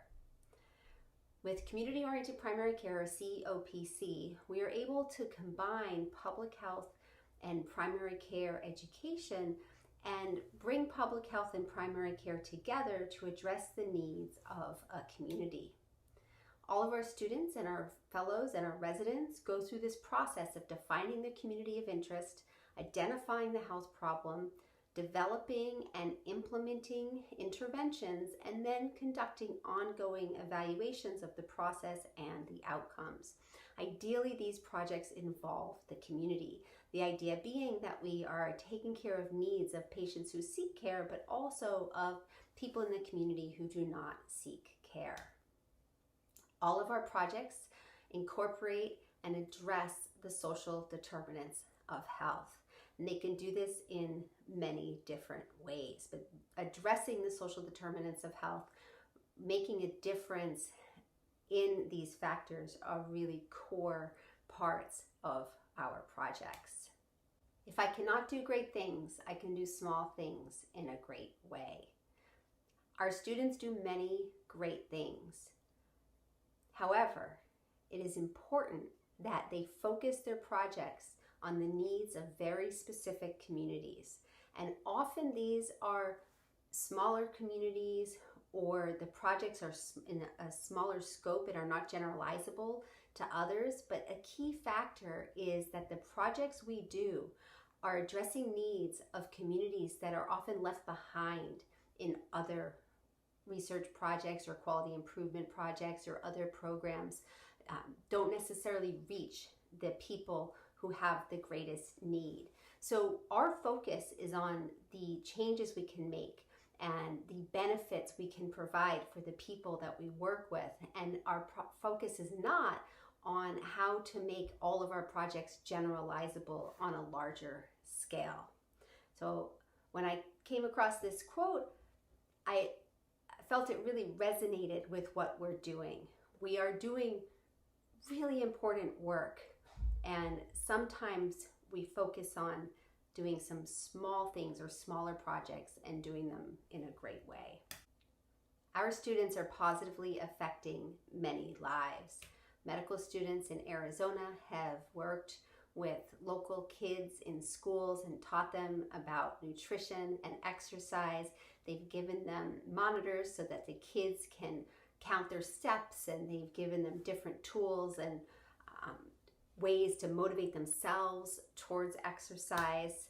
Students in Hawaii have developed the mini doc program where they teach local kids how to be mini docs themselves, and the kids then go home and teach their parents and their caregivers, their guardians, about healthy lifestyle choices, ways to control their anger, reasons to quit smoking, reasons to eat well, how to eat a culturally appealing diet, but with some tweaks to make it a little healthier.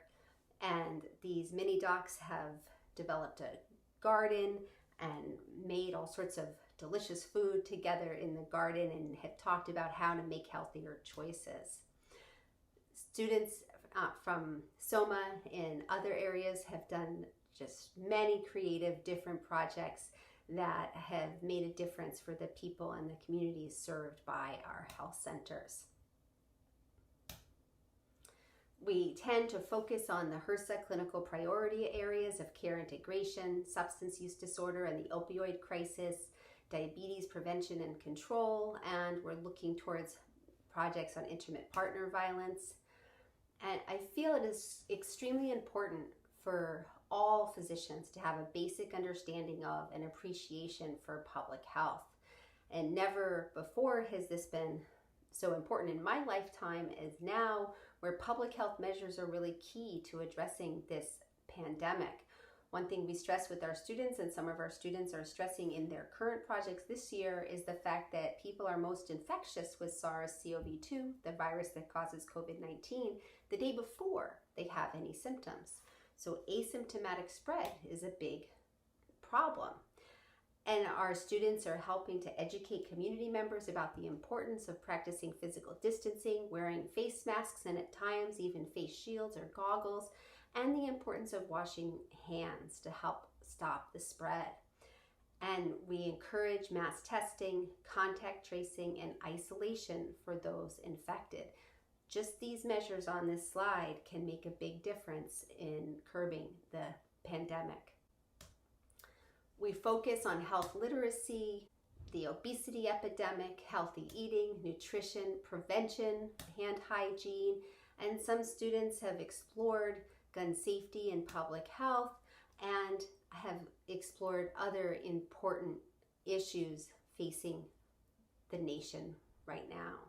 This photo shows a die-in staged by Harvard medical students a number of years ago where they were protesting racism and also health disparities in outcomes and healthcare disparities in treatment. Health equity is a major topic for many of our undergraduate student projects and is a focus of the center. We provide a community-oriented primary care toolkit. This is provided to our students, and we have shared it with our residency program and with our fellows. This covers community-oriented primary care, how to conduct a needs assessment, how to do all of the background research, and then instructions, tips, templates for all stages of project development. This year, we have students looking into interprofessional programs combining behavioral health, social work, public health, dentistry, and primary care, any combination, COVID-19, public health education, and pandemic-related evaluations, the opioid epidemic. Gun violence has been on the table, but has not been taken up by a team this year. Discrimination and harassment is also on the table, and primary care and public health methods to combat diabetes, obesity, and other chronic disease. Our students have had great success with sharing their presentations, and they were able to share their posters at a virtual fair this year for NAC. We have some students and we have fellows who are presenting today, and we're very grateful for this opportunity. Someday in the future, we will be able to be together in person, sharing our work again. The Primary Care Transformation Executive Fellowship is a HRSA funded grant, approximately $400,000 per year for a 5-year program. The aim is to strengthen the community-based primary care workforce.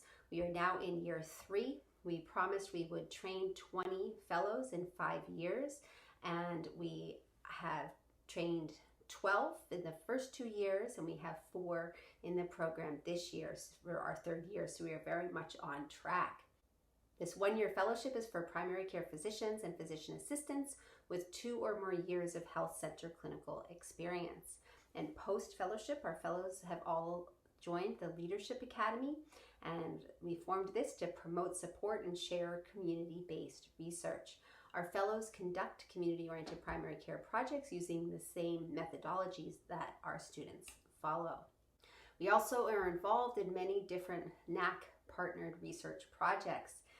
There is the dissemination of the Cancer Screening Transformation Projects, the Million Hearts Projects, which is a multi-sector collaborative partnership to advance self-measured blood pressure monitoring, a statin use project, which is a subset of the Million Hearts program, which is to save 1 million hearts, preventing heart attack and strokes, and the Vaccination Capacity Inventory of Community Migrant and Homeless Health Centers, which was a multi-sector collaborative partnership to determine capabilities of a national sample of health centers to provide adult vaccines.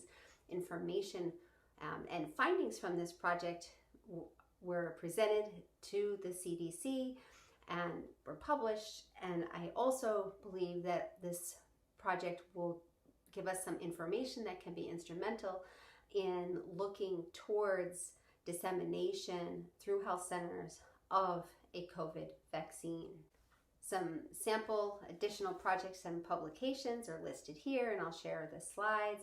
And I just put up 7 of our recent papers. Chose 7 as a good luck number.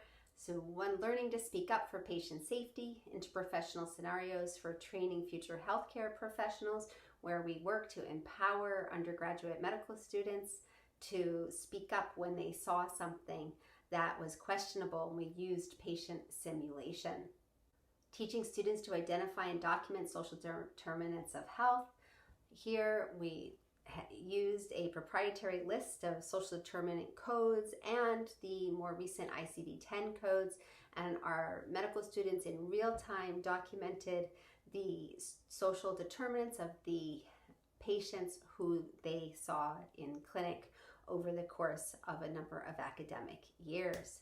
Also, as part of the American Medical Association Accelerating Change in Medical Education Consortium, we published Addressing the Social Determinants of Health in Undergraduate Medical Education Curricula, a survey report where we looked at the consortium schools and evaluated the missions and the prioritization of teaching about social determinants of health in their undergraduate medical curriculum.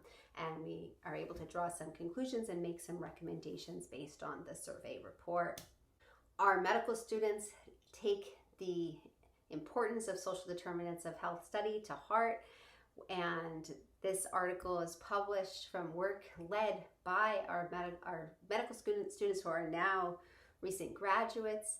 It's expanding medical education for local health promoters among remote communities of the Peruvian Amazon, an exploratory study of an innovative program model, where our students developed this model, went out and trained community health workers and measured the impact of having these trained community health workers on the communities, and saw that community members, after the implementation of these workers, were more likely to identify the community health workers as their source of health information over time. With NAC, and the Million Hearts Project, we've looked at accelerating use of self-measured blood pressure monitoring through clinical community models. This is a very exciting project that we're through Health Center Controlled Networks. We had a partnership with local WISE and community health centers, and we were able to train different types of healthcare workers to train patients on how to use self-measured blood pressure monitors and to follow all of the steps to get accurate blood pressure readings at home. This was started pre-pandemic, but as you can all relate to, during a pandemic, it is even more important to have people empowered to take control of their blood pressure and their health in this way. We have a number of papers related to this project. And then here's the paper I mentioned on vaccination capability inventory of community migrant and homeless health centers, a survey report. And then another NAC partnership, colorectal cancer, applying the value transformation framework to increase the percent of patients receiving screening in federally qualified health centers. This is a really terrific project we've been privileged to work with NAC on, where we are able to apply this new framework and really address the health system and try to improve screening for cancers such as colorectal cancer, but also other cancers, and also improve screening for diabetes, improve care for hypertension, and improve screening for depression. That was the fast rundown of where we stand right now. Thank you so much for letting me be part of this presentation, and as always, please feel free to ask questions. Thank you. Okay. All right, time for question and answer session.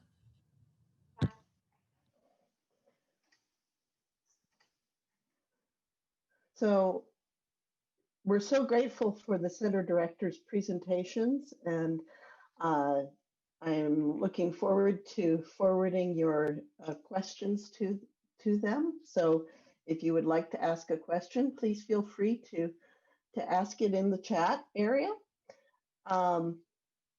I have a question for all of you. It seems like the clinician embodies a crucial crossroads between science and society.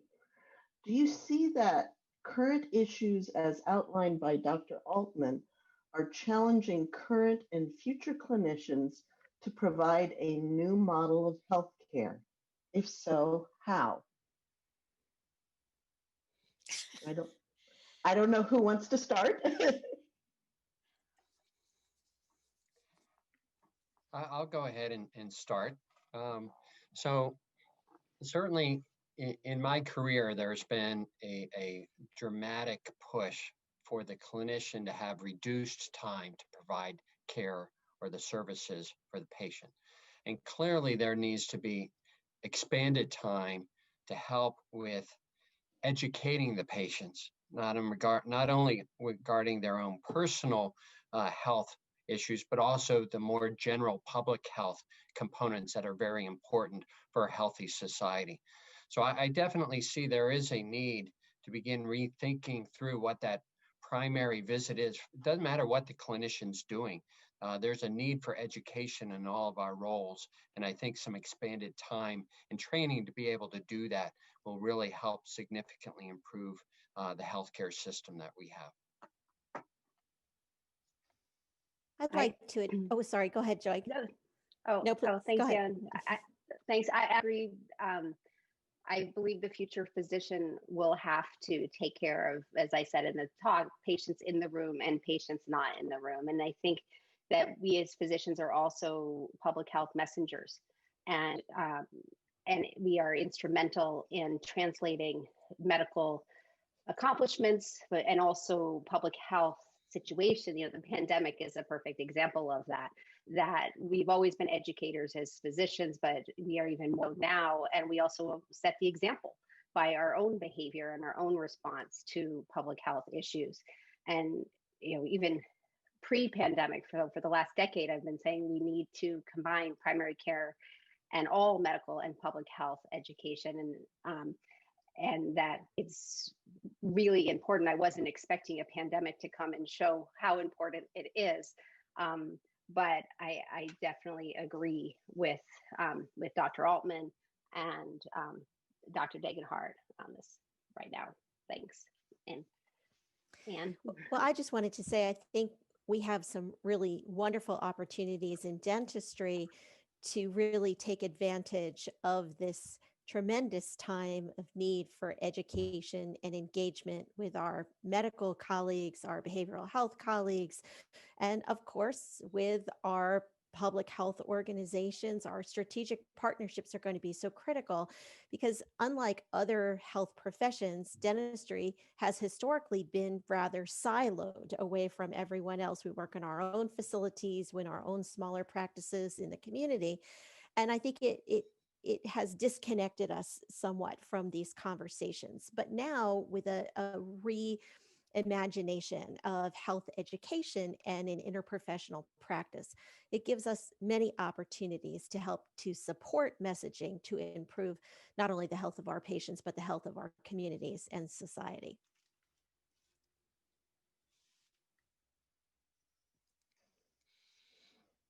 Thank you for that. Another question. So someone would like to know from each of you, what is the most important advancement or lesson you've learned over the past year that has affected your research and your center's operations?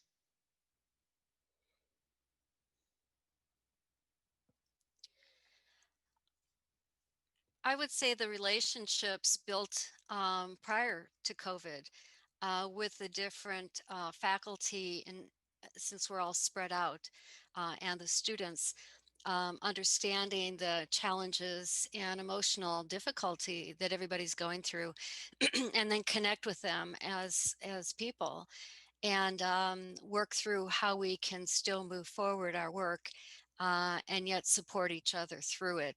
I've just found that the relationships and connecting to people is an important factor in supporting people to move forward. So we've also had some challenges, obviously, with trying to come up with a plan at the university level that trickles down into our individual schools for how do we safely reopen research that involves human subjects. So, I would say that has been probably one of the biggest challenges over the last 6 months. And I'm happy to say that as a university, we've been very diligent and proactive in coming up with a good plan to allow us to continue to do the good work that we're doing, maybe in a new way, at least in a transition time, but it's allowing us to move forward and having us all on the same page with having good mitigation strategies in place. From our experience within the Center for Research in Osteopathic Manipulative Medicine, certainly I can't even imagine how we could have functioned without the internet. This is a good example today. And so that kept us together and kept us moving ahead. And we are generating more data than we've ever had in the life in that we've ever had as a community. And so technology has also helped us in keeping us with, we have massive databases that we are now continuing to be able to do research on and to understand that otherwise, may have not been able to be addressed. It certainly completely shut down our direct hands-on research with people. And we are still, every day is a new day right now. And we're still trying to figure out how we're finding that balanced and keeping people safe, being responsible to an ever-changing environment. We know that is occurring. And so the challenges aren't over. We're still learning a lot, but we are very fortunate that we've been able to use technology in many unique ways that is going to revolutionize how we do research in the future. Thanks. And I'd like to echo the importance of the partnerships. I'm very grateful to be part of the ATSRI and to have such terrific colleagues with the other directors of all of the institutes and be able to get together early and talk about the trials and tribulations, and then also to be able to partner on some research is really gratifying. And with the pandemic, we've all learned that we need to be flexible. As someone who's worked remotely for the last decade, I can say that some of our work didn't change all that much because we already were nationally distributed and met via Zoom. Now other people just know what I'm talking about when I say Zoom. And I also feel that the pandemic has highlighted the importance of focusing on the social determinants of health. And we are seeing stark health disparities in terms of infection rates, hospitalization rates, and death rates along racial and ethnic lines and along lines where people live, work, and play. And that enforces the importance to me of the work we're doing at the National Center for Community Health Research and our focus on health disparities in education and in community-based research. So, I'm sad that we're in this situation, but I'm gratified that more and more people nationally are talking about the social determinants of health and raising up the importance of focusing on these factors to make a difference in people's lives. Excellent. Thank you so much. I believe that's the end of our Q&A session. So thank you for your presentations and for your addressing the audience's questions. Thank Thank you. Bye-bye. Thank you, Center Directors, for your most interesting overview of the work that's being performed within the centers. We are now going to begin our break before starting the poster session. To stay on schedule at 12:30 Central Time, short videos overviewing university outreach programs will be shown as we begin congregating in preparation for the poster session. Judges and moderators are to log into their breakout rooms by 12:45.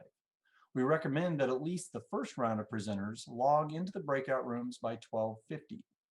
Otherwise, presenters should be in the breakout rooms and notify the moderator that they are present at least 10 minutes prior to their presentation.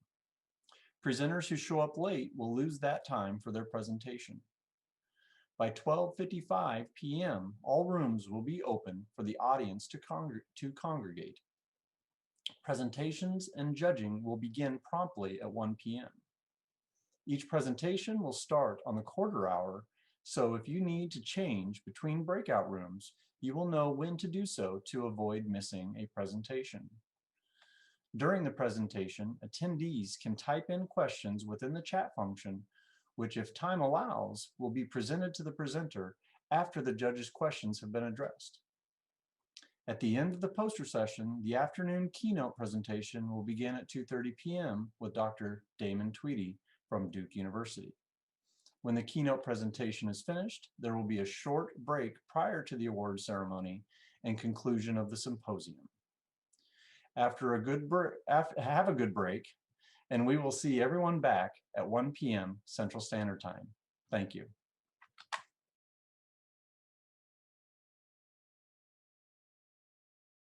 I am pleased to welcome Dr. Damon Tweedy. Dr. Tweedy is a graduate of Duke University School of Medicine. He is an associate professor of psychiatry at Duke University School of Medicine and staff physician at the Durham Veterans Affairs Health System. He has published articles about race and medicine in the New York Times, Washington Post, Chicago Tribune, Raleigh News and Observer, and in various medical journals. He lives outside Raleigh-Durham, North Carolina with his family, and he is author of the book Black Man in a White Coat. I heard Dr. Tweedy speak at a recent conference put on by the American Medical Association, and I have read his book. And having read his book, I feel like I know him, even though we haven't met personally. So please join me in welcoming Dr. Tweedy. Hello. Thanks for inviting me to this conference. It's an honor to speak with you. Obviously, I would prefer to be able to address you in a sort of live interactive format, but certainly with COVID-19 and other things, we've had to make adjustments. So nonetheless, I'm happy to here to share a few words about my personal experiences, my insights, and how that might relate to the overall theme of your conference and sort of the larger mission of trying to address healthcare disparities, research disparities, and sort of helping us move forward as a society. So I'm going to get started. So this slide is going to have the most, as far as text, mostly I'll be giving you some images and pictures, but there are really three objectives that I'd like to cover in my time that I have with you today. First, I'm going to like to explore how the medical education healthcare systems really have perpetuated health disparities for a long time, and really kind of drilling down a little bit on that from a sort of historical overview. Then I want to kind of narrow my focus down a little bit to looking at the individual doctor-patient relationship and how bias on the doctor end, mistrust on the patient end, how that itself perpetuates and exacerbates a lot of these health disparities that we see. Thirdly, we're going to examine barriers to underrepresented minority recruitment and retention in the healthcare setting, and what are the implications for patients as a result of that. So of all of these points I'm covering, I wanted to sort of take a look at the past, but kind of looking where we are now and how we can move forward. So these are sort of the overarching themes in which I'll discuss today. All right, so 2020 has certainly been a very challenging year for everyone. Everyone's been impacted in some way, for sure. I mean, that's the conference we're having in this format is a result of obviously of COVID-19 and how it's altered our lives in so many ways. COVID-19 and sort of the nationwide protests over police conflict, police violence has certainly been really two of the dominant themes that we continue to sort of come back to over the course of this year in 2020. These themes, of course, are being canvassed and discussed as our national elections are coming, statewide elections are coming up, and so these themes are really important in all sorts of ways. And again, as they've certainly with COVID-19, how it's impacted everyone. Certainly underrepresented communities have borne the greatest role in sort of these manifestations. You think about COVID-19 and how it's impacted Black and brown communities, much more likely to be diagnosed with COVID, to be hospitalized with COVID, and to certainly die from COVID. The nationwide protests, we've certainly seen, videos of George Floyd and things like that, and that has very much been a predominant news story. It sort of goes into the underlying sort of complicated history that African American communities have had with law enforcement. It's very complex. The thing about both of these is that in some ways, the fact that they both happen in the midst of the shutdown, the pandemic, and how it sort of allows a segment of the population to sort of discover these issues anew, if you will, in some way. But of course, there's been a much larger history that's led us to where we are today. In the next few slides, I'm going to just kind of briefly tap into that and then kind of bring us to the current time. This is a quote from the writer James Baldwin from the early 1960s. This is an essay, a wide-ranging essay on race that was published in the New York Times in 1962. He describes how there's a sense in society that we can just sort of wish the problem away or just don't pretend it's not there and it's going to go away. Baldwin, of course, challenges it by saying this, that not everything that is faced can be changed, but nothing can be changed until it is faced. I think that's very true in so many ways in which we think about where we are today. In some ways, we're facing it anew, despite the sort of history that sort of has preceded. This slide here really kind of gives you a sense of what was going on in Baldwin's time. I think there's a sense sometimes when we talk about race in our society, think about it as remote history, ancient history. Like this is 150 years ago. Why are we still talking about this, right? Um, but I think it sort of overlooks the fact that many people in our current time still living were very much shaped by this dynamic. So these are images from the 1950s and 60s. My parents are still living, and this is the world that they grew up in, where they faced sort of the world of segregation and the harsh realities of trying to desegregate and during the civil rights movement. It's a very sort of harsh history that was there. My own brother, who's 10 years older than me, so we grew up in the Washington D.C. area in a neighborhood that was literally all black, and then we were bused to a school in our district that was literally all white. I mean, literally, not exaggerating at all. And I remember my brother this is in the 1970s, um, when they were going to get off the bus, the people in the neighborhood sort of surrounded the bus and they had signs. They weren't quite this, vicious, but they certainly had the same intent that, we don't want you coming into our school, right, and sort of messing our school up. And so again, this is so the dynamics at play are not ancient history. This is still the people are living and are breathing and are still ones who were shaped by these experiences. Sometimes, being in the southern state, I see older, white patients, and sometimes, I just wonder to myself, not always, but sometimes, what side of history, might they have been on, particularly when the subjects come up where we're talking about race in some sort of way. And you just wonder about that because, again, this is not ancient history. This is something we're still um, grappling with and struggling with. An important point here, though, perhaps even more important, is the idea that science and medicine are not immune to what happens in the outside world. I think there's a tendency among those of us in our fields to think about science. We've learned the scientific method. We've embraced it. We are somehow insulated from sort of the everyday biases and discrimination that maybe happen in the outside world. That there's sort of insulation within that sort of educated world, and it's not really true. I mean, history has sort of shown us that in so many ways that is not true. That we are very much influenced by the world in which we live. This is a reference to a famous experiment. Um, Looking at the Tuskegee, notorious, I should say, Tuskegee syphilis experiment from 1932 until 1972. The U.S. government, these are U.S. doctors, so U.S. government physicians and researchers who are they were studying the natural history of syphilis in a group of African American men in Alabama. The men didn't know they had this infectious disease, um, nor did they know that there was treatment available for this disease. Um, as early as 1947. So essentially, what we had is researchers sort of studying what would happen to someone over time if they had syphilis and just never got treated for it. Um, and they wrote about this in different research papers and whatnot. But by the modern lens, it's very much an egregious ethical violation in so many ways, not letting a person know what they had, what they were in a study for, that they were even in a study. And these men thought they were just getting routine medical care. So there's so many breaches there. And again, it happens because these doctors and researchers were mired in sort of the overall arching society in which they lived in, right? So it's like, again, we must always be mindful of that. Medicine can never just be fully separated and divorced from what's happening in the world around us. And I think that's a mistake that we've often made, in some ways continue to make. So for me personally, my journey with all these sort of subjects began in around the mid 1990s when I started medical school. So if you were to have asked or sort of polled the group of Black students in my class, which one would be most likely to be, have written a book about race and to be talking about race, I would have been one of the ones least likely to be that. I was the sort of student who had gotten to med school pre-med, very much interested in science as an objective enterprise, very much numbers oriented, and thinking to myself that this was an opportunity to sort of be post-racial, if you will, to sort of get beyond race. Um, I aspired to be an orthopedic surgeon or cardiologist, very much looking at the inside organs and thinking about things in very concrete ways at that time. But as I got into medical school and started to take classes, it became pretty clear the way that the instruction was taught that things were very much, you couldn't escape race, no matter how much I might have wanted to. And so the way it would happen is that we would learn about a different disease process, and every lecture would sort of follow the same path. And by the end, they would discuss about the demographics of who was affected most, women or men, young or old, that sort of thing. And it always came down to, with race and ethnicity, that Black people were more likely to get a disease, and even in cases where they weren't more likely to get the disease, they had a worse outcome if they got the disease. Sort of like what we're hearing about with COVID-19, right? That narrative sort of is perpetuated over and over again.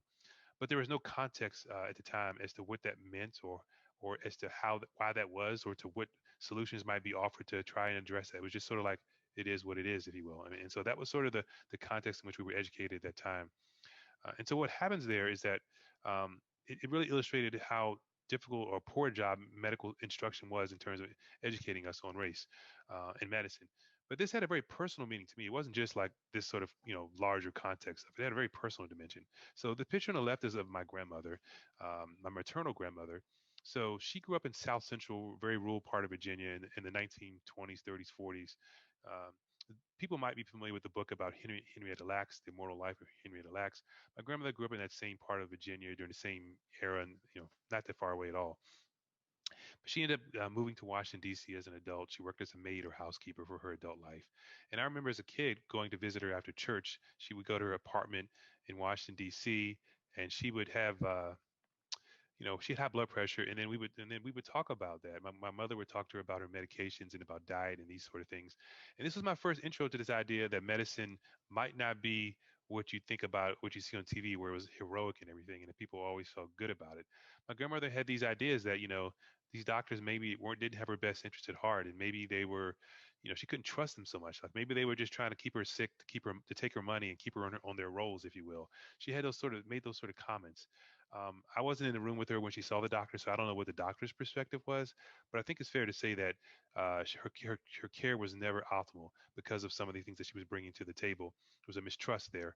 Um, this high blood pressure perpetuated.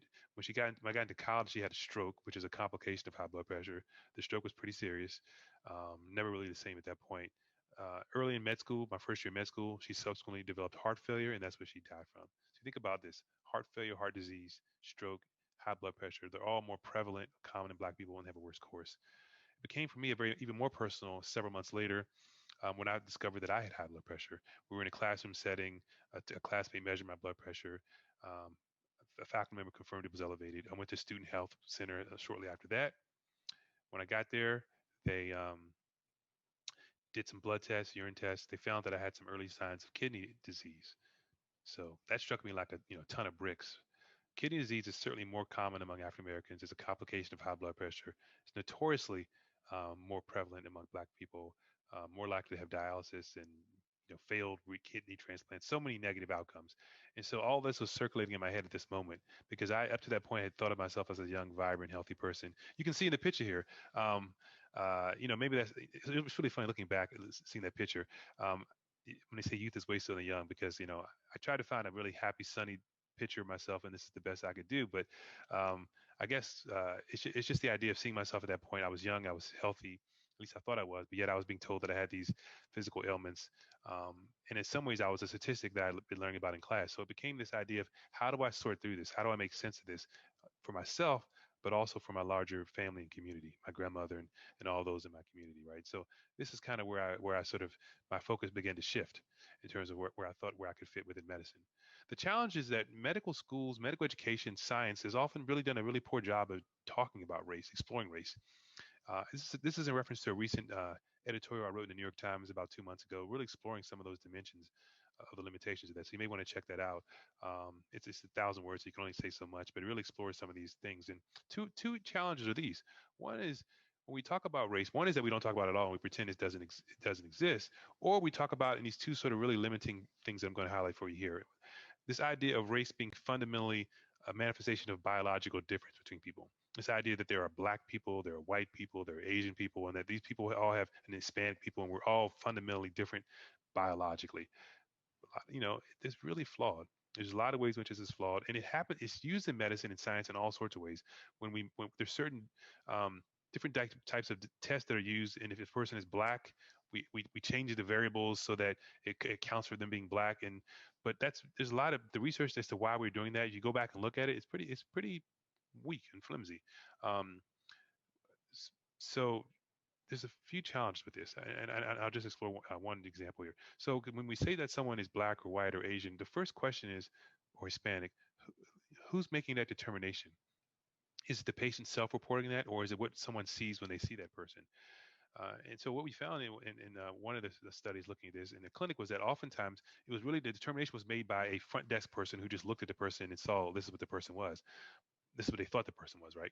The challenge is this. So if we think about a person, let's say Black, someone could have 90% African ancestry, Someone could have 20% African ancestry and 80% European ancestry.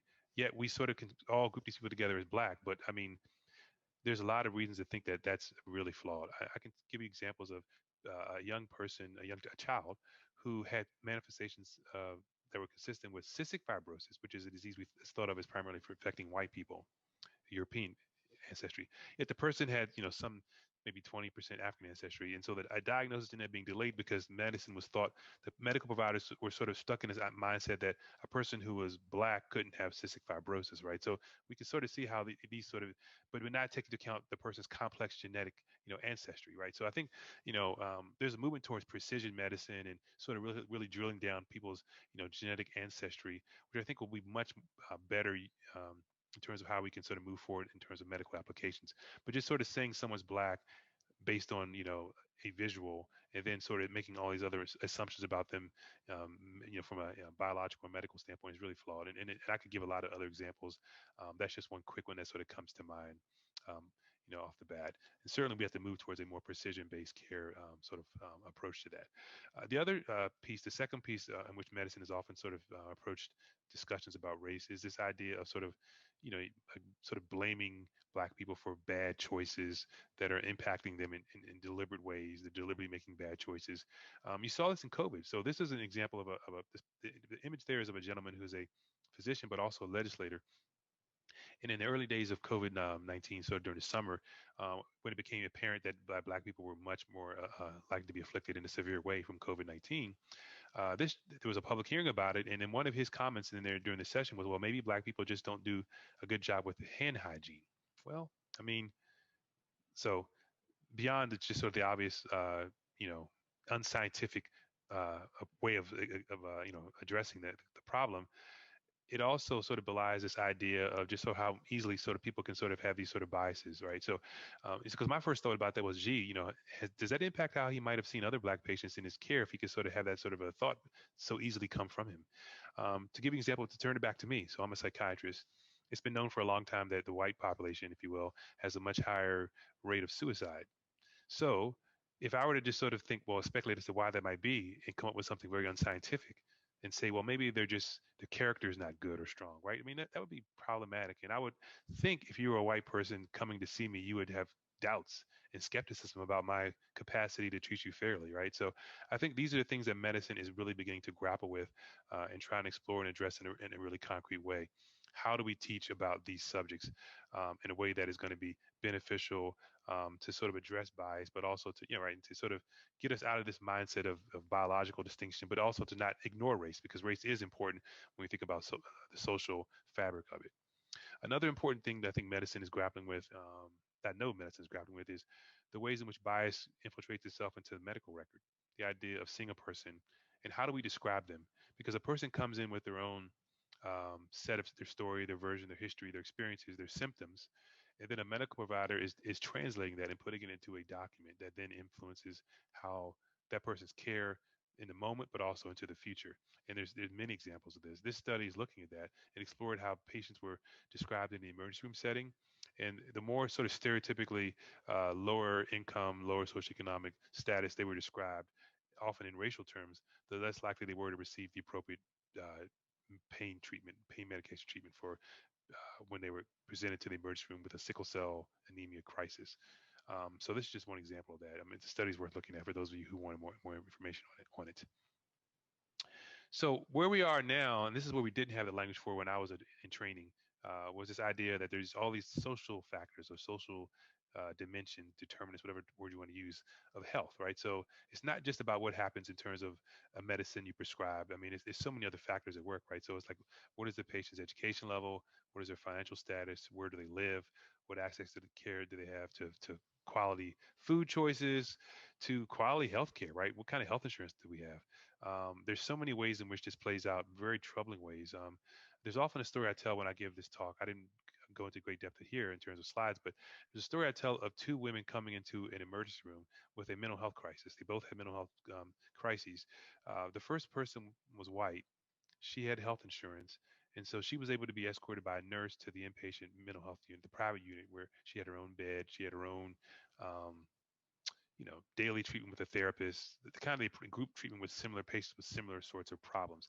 The second patient was Black. She did not have health insurance, and that put her in a pathway where she had to go to a state hospital, and by way of police car, because that was the model in which you had to go. Because state hospitals deal with people who are much more severely ill and things like that, potentially violent. So this person came to the hospital seeking treatment voluntarily, ended up having to be handcuffed and going into the back of a police car to go to a mental health facility. And you just think about the striking contrast there in the difference of care and how that might reverberate in the future in terms of these two women.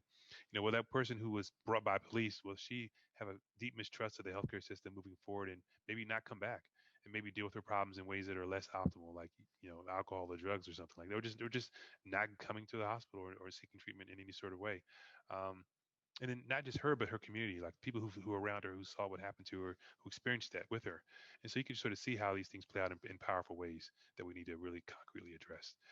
When people ask me what's changed the most, what gives me the most hope of the future, it's really the students. The younger generation of people entering medical school have really been focused on trying to change things, change the system. It doesn't mean tearing things down. It just means how do we just question and move forward? Because so much of what my experience of training was is we just accepted things. Well, if a medical journal says it or this professor who's nice and likes me says it, it must be true. And a lot of times they learn things the same way. So it's like it's not questioning sort of the things that were happening, and experiencing things. So just one current example is happening a lot now.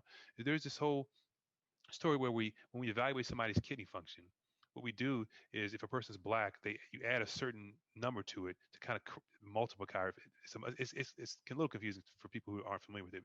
But the point is that we do this because there's an older assumption that Black people have more muscle mass, it's not necessarily true. That's a pretty flimsy study that they base that on.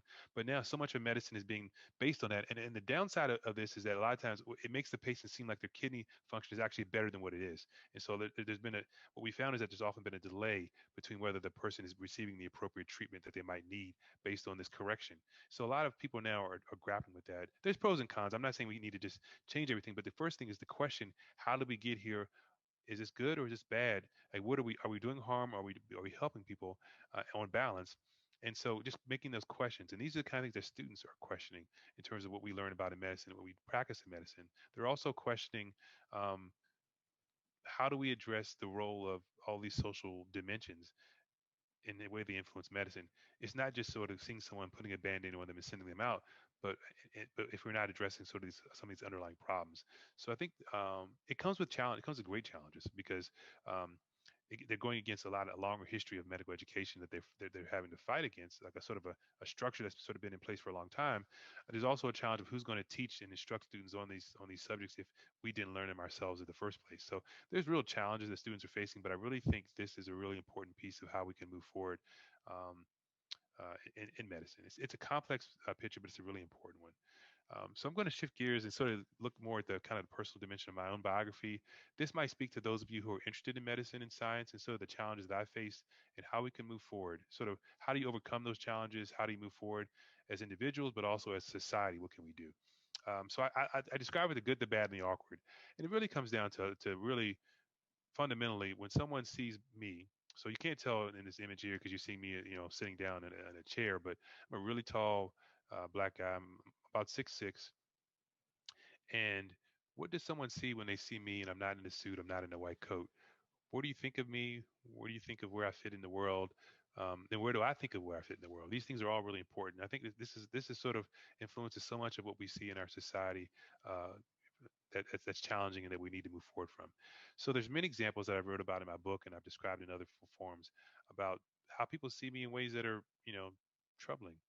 So a good day might be I'm really tall. They might think I'm a former sports person. I played basketball. I did play basketball. I was pretty good in high school, not so great in college, but I certainly enjoy the game very much. Um, and so there's nothing wrong with that. But then there's ways in which though you could be constrained. So I recall as entering high school, a English teacher approached me and said, well, really your goal should just be because you're tall. Really, the only way you're going to get to college is to play basketball, and your goal really should just be to get the minimum score on the SAT and to maintain your eligibility. He didn't know anything about me, but he was already sort of boxing me in and limiting what he thought my academic aspirations should be. That's really troubling. I mean, instructors shouldn't do that, right? But these are the things that happen all the time. So we have to sort of find ways to get out of these sort of frameworks, right? The other piece is like, as a young person, people would see you and they would see, danger or threat, right? This is very real, right? I mean, so, you know, uh, I know that it's very complex, but these stories. But I've had times like going into a classroom as I write about in the book as a first year student, and the professor says, "Well, why are you here? Are you here to fix the lights in the classroom?" This idea that I didn't belong in his classroom. Or I've had patients. I walk into a room, and it's one example I think of as a young doctor. A nurse stops me before I go in, says, "Be careful." This guy says he doesn't want inward people to touch him or to take care of him. And so there's sort of this concept, there's this reality that as much as you might want things to just be, colorblind, if you will, society imposes things on you to tell you that you're different, and you have to find ways to sort of work through that and navigate that. For me personally, I think this had a lot to do with I told you earlier about my issues with high blood pressure. I think a lot of my challenges at that phase of life were dealing with this idea of sort of constantly sort of trying to figure out where I fit in, and were people afraid of me? Would people trust me? All these sort of things. Do people think I was competent? Um, as I've gotten older, I feel like what's helped me personally, and this may be something you can think about as you move forward in your own lives, is that if I allow other people to sort of tell my story, I've already sort of lost before I've gotten started. So if I allow that narrative to control me or to control my sense of self, I've already lost. Like if a person can make a comment offhand that's really problematic, and I get so worked up that I can't function, they've already won. I've already lost, and so I have to allow myself control to not allow and to tell myself that this person, whatever that person's issue is or problem is, that's their problem, not mine, and to not let that defeat me in your own way. So I think that's a really important piece, and it's interesting because I think my health has gotten so much better. Like my blood pressure has been normal for a very long time now. I no longer take blood pressure medicines. I don't follow any magical great diet. I try and eat reasonably well, but I'm not anywhere near as good a shape physically as I once was. Yet I have much better health indicators, right? And so I think a lot of that is a psychological dimension. So I think it's really important as we think about that moving forward. Um, as an individual, people who are aspiring into the field, there are certainly many good things that could come from being a person from my background, because there's many patients whom I can directly relate to in terms of their background, their challenges in the healthcare system. I'll hear all the time people say, I had given up on medicine. It's so good to see someone who here. First time I've come to Duke or wherever for 30 years. I've never seen a person who's black as a doctor. It feels good. Thank you, et cetera, et cetera. So there's real value in this role as well, despite the real obstacles that are faced. The picture on the left is me as a young kid, elementary school. Actually, I talked about being bused into that school, um, that all-white school. you know, Again, there was a lot of that sort of narrowing expectations, people sort of thinking that you couldn't do things, and sort of having to overcome that challenge. It's a very real challenge. So these are the kind of things that we have to, when we think about how we make education better, the systems better. There's a lot of work to be done, right? But um, I want to sort of tell you, I want to kind of give you a sense of my story and my trajectory, to sort of give you a sense of the obstacles I face, but also sort of how I was able to kind of work through them and navigate them. A big part of that also is finding support networks. I'm part of a network now that's called First Generation, college and medical students, and sort of helping people reach out who haven't had those experiences, um, but helping them navigate that journey. I think community is really important in this as well. The reality is that these things haven't gone away. These problems are still there. Young students are facing obstacles based on race, religion, gender. These things are real. They have not fully gone away. What I think an important piece for systems, like we talk about like a healthcare system or a school, is how do you support students who are facing these challenges? So recently, I had a story, and there's many stories like this that I've heard and seen, where it was this case. It was a student who had a Hispanic or Mexican heritage. Another student had an Asian heritage. They go into a room with a patient who in this case is white, and he just sort of gives them some pretty bad, pretty kind of racially insensitive at best, racist at worst comments about both of them. They're both taken aback. They leave the room. They go back to their white supervisor, who just says, "Okay, don't worry about it. I'll just see the person. You can just forget about it." But what he sort of overlooked was an opportunity to sort of really kind of support those students, to sort of say, "Look, I'm sorry this happened. Tell me how you feel. What would you like me to do?" Just sort of talk it through them so they could feel like he understood where they were coming from. He probably thought he was doing the right thing, but it could tell from the students there was a lot of hurt that persisted for a long time. By the time they told me a story, a year or so had passed. They never told anyone else, and they had been carrying that with them that whole time. Also, the question is there a limit to what patients can do? Yes, as doctors, our goal is to help people and patients, but can patients just say and do anything, or is there some bill of rights, or is there some bill of rights that providers should have to not be in a hostile workplace, right? I mean, is there some limits in what people can say and do in that setting? yes, there's free speech, but yes, but are there limits within the setting of a caregiver setting where someone's trying to be of help to you, right? So these are complicated questions that I think systems are beginning to try and answer and address, because yes, there's role for doctors to support and their trainees, but also to address it from a system-wide standpoint as to, what is and what isn't acceptable, right? So these are the kind of things that we have to sort of talk about in our world and move forward with. I mentioned earlier, the role of being a Black physician can be a really powerful one in terms of helping patients. Um, I'm not advocating for segregated medicine or segregated care, because I think that's not where we need to go. We need to be more, people can get along better and learn from people from different backgrounds, right? I think it's really that's where the real true progress can occur. But at the same time, people we need choices. There are people who just need the option of having a Black physician if that's where their mindset is at the place and time. The reality is in our world, and I'll go into this in some other slides, is that that's a very difficult thing to happen. So, in the world of medicine now, women are much more prevalent in medicine. So I see women who they've had abuse, they've been traumatized, they've been assaulted, they've been raped by men, and they really prefer to have a woman provider to see them. And, I think that's reasonable. Who am I to say that that's not reasonable? And so the choice for that person, I think, is really helpful to have. And so too often, many Black people don't have that option depending on where they live and where the care they're trying to seek care from. As a practical matter, Black people are so 13% of U.S. population. It's much higher in many urban areas where there's large Black populations, but there's also still few populations of Black providers. So just to give you an example, when I was in training, I was the only Black um, physician in my clinic program, but about half the patients were Black. I pretty soon had 2 or 3 times as many patients as everyone else because there was a demand for me. Many Black patients wanted to see me. Some of the providers felt uncomfortable with Black patients. We can talk about that later. And then they wanted to then see, so they sent them my way. This is what leads to burnout. I mean, I'm just one person trying to, navigate life as well. And so here I'm being expected to take on all these, burdens and challenges, right? So I think that leads to burnout. And this is kind of example, I think is what happens. So you see here, again, about 14% of the population is Black nationwide. Med school is about 7%. It's not much different. You think about things like physician assistants. It's not much different. You think about some programs is worse. You think about like psychologists. It's less. It's much less. Like probably 3%. You think about certain PhD programs. It's lower. It's like maybe 1 or 2, 3%. So it's lower, significantly lower. Here you think about in the world of medicine, which I'm in, medical school faculty. You see how the numbers continue to dwindle as you move further along. I think a lot of it is about this minority tax, this idea of being expected to take care of this whole community of people, but also um, being expected to do all these other things, diversity committees and things like that, but without it being sort of valued in terms of protected time, in terms of compensation, in terms of promotion. Like these things that you're expected to do these things, but these things don't count towards the currency of academic medicine, which is publications and research, right? And so we have to rethink system-wide, how are we even evaluating people? How are we valuing their contributions? So these are things that systems need to think about. And these conversations are beginning to happen, but this is where we need to really move forward with these topics. The other sort of really important area to move forward, of course, is the narrative, right? What does it mean to be a Black man in the United States, right? How do we get out of this narrative that on a good day you're only an athlete, and in a bad day you're a criminal suspect, right? How do we get out of this narrative? How do we move forward? How do we change this for the better? This is a lot of what I do personally. I just spend a lot of time with mentoring and of young men.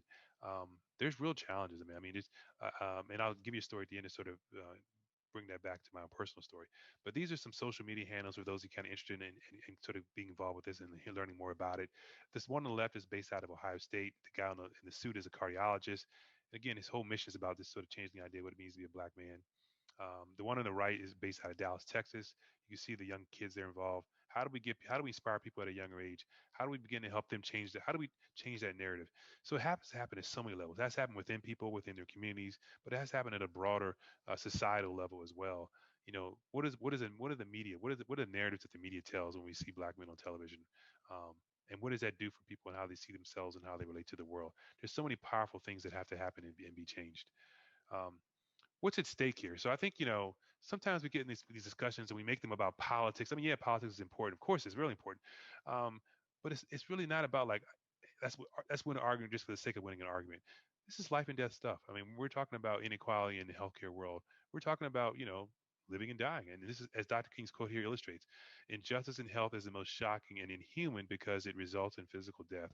So we're talking about life expectancy differences of, 10 years in Dr. King's time and from Black and white people in the South. We're talking about infant mortality rates that are double among Black people. Maternal mortality, women being 2 or 3 times more likely to suffer bad outcomes if they're Black during pregnancy. We're talking about really life and death stuff. We're talking about COVID-19, disparities. So, this is what's at stake. It's not just like let's win an argument in a debate class. I mean, this is like, people's lives. People are living and dying. And how do we make this a better place? We're losing potential. This lost potential. It's just at great cost, not just economically, but just in terms of human capital that we're losing. Um, so with all that being said, though, I think there's big system issues we must continue to address. Obviously, elections coming up. There's all sorts of discussions about that. Um, but there's also the bigger picture of what we can do as individuals. We should never lose sight of that. So this is something I want to kind of leave you with as a final kind of thought. This is a quote from Dr. King. Um, Also, where he says, if I cannot do great things, I can do small things in a great way. I think we should never lose sight of our capacity to do wonders, to really do great things for people in our own lives. So think back to my own life. As an eighth grader, went back to my neighborhood school for the eighth grade middle school. And so I was in a low performing school, 98% Black. Many of the students were not on trajectory to go to college. A lot of times the teachers would say things that were really um, they would say things that were sort of like troubling. They would sort of say you weren't going to amount to much, these sorts of things. I had a teacher as a white teacher in eighth grade. She's a math teacher. I did well on a couple exams. She said, I think you have potential to get into this magnet program, this science and tech magnet program in our district. My first reaction was to say, nah, that's no way. I'm going to be the only only black student there. I'm going to be around a bunch of white and Asian students. They're all smarter than me. So I'd already internalized these sort of things that society had messaged to me that I'm not going to be able to cut it. Um, Sort of thing. So I said, thanks, but no thanks. So many times in society, people will say, well, they'll stop there. I tried to help you. You couldn't help yourself. You didn't take the help. That's your problem. Too bad. We do that so much. She understood the larger, some of the challenges I was facing, right? And so she pursued it. She persisted. She got my mom involved. I ended up taking this exam. I did well on it, right? Didn't even though I conditioned myself to think that I couldn't, I did well. I got into this program, and once I got into this program, I was around students who were all pretty much all white and Asian, but I was a really good student. I was every bit as good as all of them, better in many cases, and it began to reframe how I could think about my own potential in this world. So if you'd asked me at that point, could I become a doctor? Could I have written a book? Could I give talks to people? All this would have been inconceivable to that young person. But being in that particular juncture, being put in that program, having the opportunity to sort of see how I could relate to the world differently, it really expanded my sense of self, right? And I think all too often, so many people in our world don't have that opportunity, aren't given that opportunity. People don't persist in terms of their sense of helping them. And as a result, we get the results that we get, right? So I think that we should never lose sight of that role. So when we think about being a science educator, how do we reach out to the communities? How do we get people to sort of see themselves in a different way in terms of how they can relate to the world? It's a hard work. It's not easy. Think of myself as a doctor. I see people with real severe problems, substance abuse problems, alcohol, drugs, serious depression, relationship problems, things that seem like they may never get better. And sometimes and sometimes in my mind, I wonder, can this person get out of where they are, right? But what happens is you see people over time, you follow them, you show care about them, you persist, you offer them the tools. Maybe they can't respond in any moment. Maybe the first few times you tell them they can't respond, they don't stop smoking, they don't stop drinking the way they need to. Yet you follow them over time and you see tremendous results. The person will come back to you and say, well, you know what? I couldn't answer you in the moment, couldn't respond to you in the moment maybe the way I should have, but I understood, I listened, I know you cared, and it really helped. And so I think there's so much of that power we possess all within ourselves, whether it's doctors, whether it's teachers and scientists, administrators, just as fellow citizens. I think we lose sight of that so much. And so I want us, for us to ever move forward, I think we have to continue to embrace these principles and not lose sight of them. So I think I'm going to leave you there with that. I may have talked a little bit more than I was allotted. I do apologize for that. Um, but yeah, these are some contact information stuff. If you guys want to reach out to me, again, I'm sorry that we haven't had a chance to interact directly, but here's the email address. There's a website and some social media stuff, which I'm sort of only kind of lukewarmly involved with. But if you really want to reach out to me, send me an email and I'll do my best to respond if you have any questions or feedback. So with that, I really want to say just thank you for the time. I really am excited about the program which you guys are accomplishing, aiming to do. Please continue to fight to move forward to make our world a better place, and to use science and medicine for good rather than the harm sometimes that's been done in the past. So please move forward and keep fighting. And thanks again. Well, thank you, Dr. Tweedy, for giving us this very enlightening and provocative presentation. We now have time to take a 5-minute break, so we can all walk down the hall, do whatever we need to do. We'll be back at 3:30, and we will begin our poster session awards, and then we will wrap up the symposium. So we will see you at 3:30 p.m.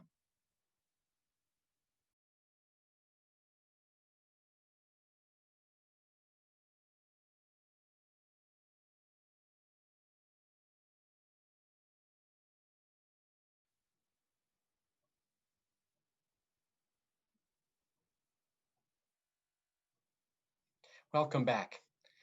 Now we're going to begin our poster award ceremony.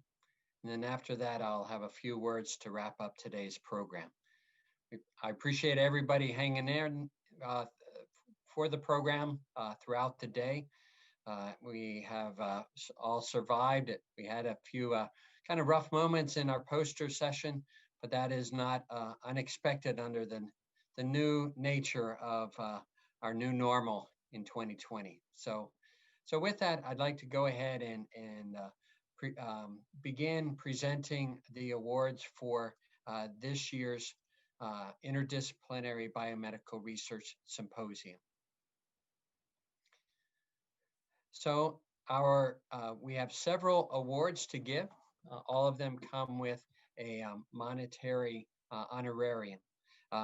Although our one faculty award, unfortunately, is just purely an honorary recognition. So our first award is for the best undergraduate research presentation. And it's my honor to let Ian McCluskey know that although recognized at ATSU, he also had been at Truman State University as well. So congratulations, Ian. Our next award is one that is particularly meaningful for me because it is an honorary award. Dr. Neil Sargentini was the department chairperson for the Department of Microbiology for many years here at the Kirksville College of Osteopathic Medicine. He had always been an amazing teacher, a student advocate, not only for academics, but also in research opportunities. He became a center director within the Research Institute and also helped me in coordinating the earlier IBRS programs. So most of his work was dedicated towards the graduate student level.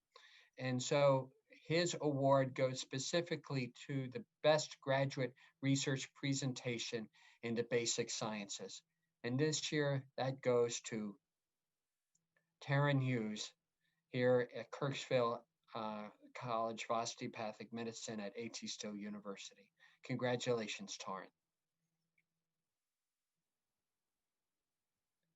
Our next award is for the best graduate research presentation in clinical and educational research. So this is for the same period of education as our previous award, but it's specifically for that type of research that's involved in clinical and educational research. And this year, the award winner is a tie. We have Rachel Visconti from the School of Osteopathic Medicine in Arizona, and Savannah Johnson here at the Kirksville College of Osteopathic Medicine. Congratulations to you both. Our next award is for the best resident research presentation. And one of the exciting things about osteopathic medicine is that over the past few years, there's been a greater emphasis towards scholarship and research within our residency programs. and the residents have been rising to the challenge and has been doing excellent work. And so we've had an increasing number of residents participating. And this year, I'd like to acknowledge our award winner, who is Jasmine Nesvik here at Northeast Regional Medical Center in Kirksville, Missouri.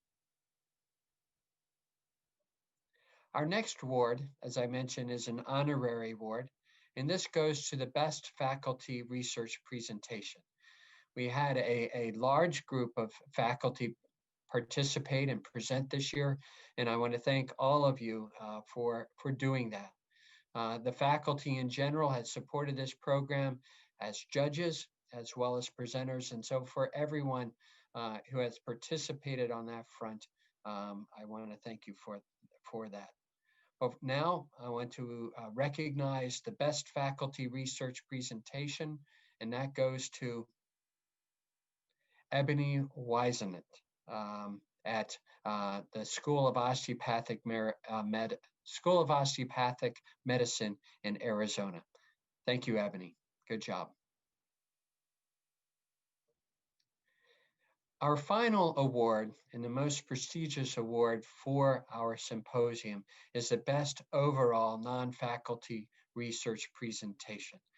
This award, all of the other awards, the winners will be getting $100 to acknowledge their work. This award receives a $250 honorarium for their efforts. And so the best non-faculty research presentation for overall for this year's 12th Interdisciplinary Biomedical Research Symposium is Mackenzie Lesh at Northeast Regional Medical Center here in Kirksville, Missouri. Congratulations.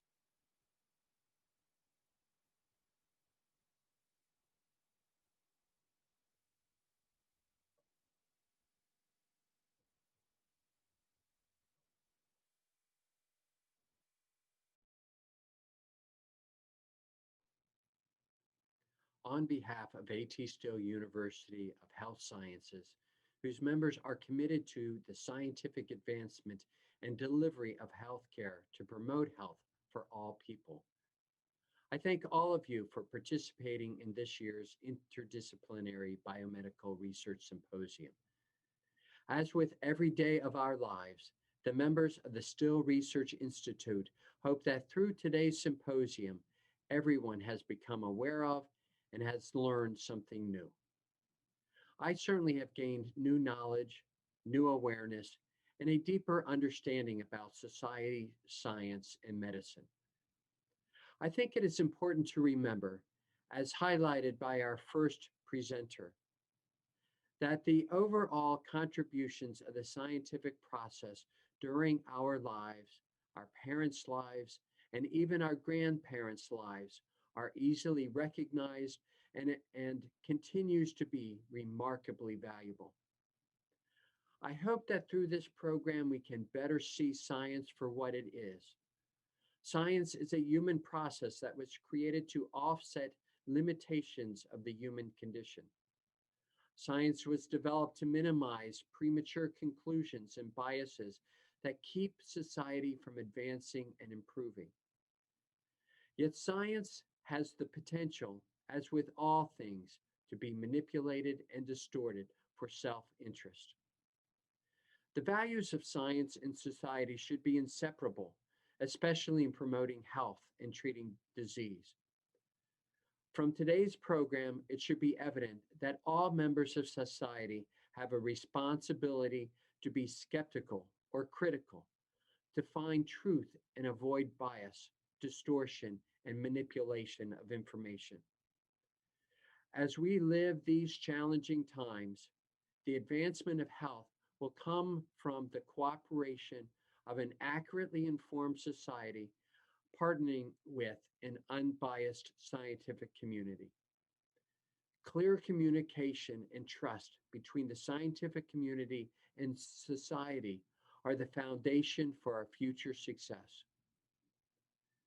Who knows what next year's symposium will look like, but be assured that it will occur, and that the Institute, the A.T. Still University of Health Sciences, and the healthcare providers it produces will continue to strive to promote health through the ethical performance and application of science within all communities to advance health. We face many issues today which will not go away overnight. Let's commit to continue to work together to overcome those challenges for the greater good. This concludes the 2020 12th Annual and first virtual Interdisciplinary Biomedical Research Symposium. Thank you, remain safe and healthy, and don't forget to share a smile with someone you do not know.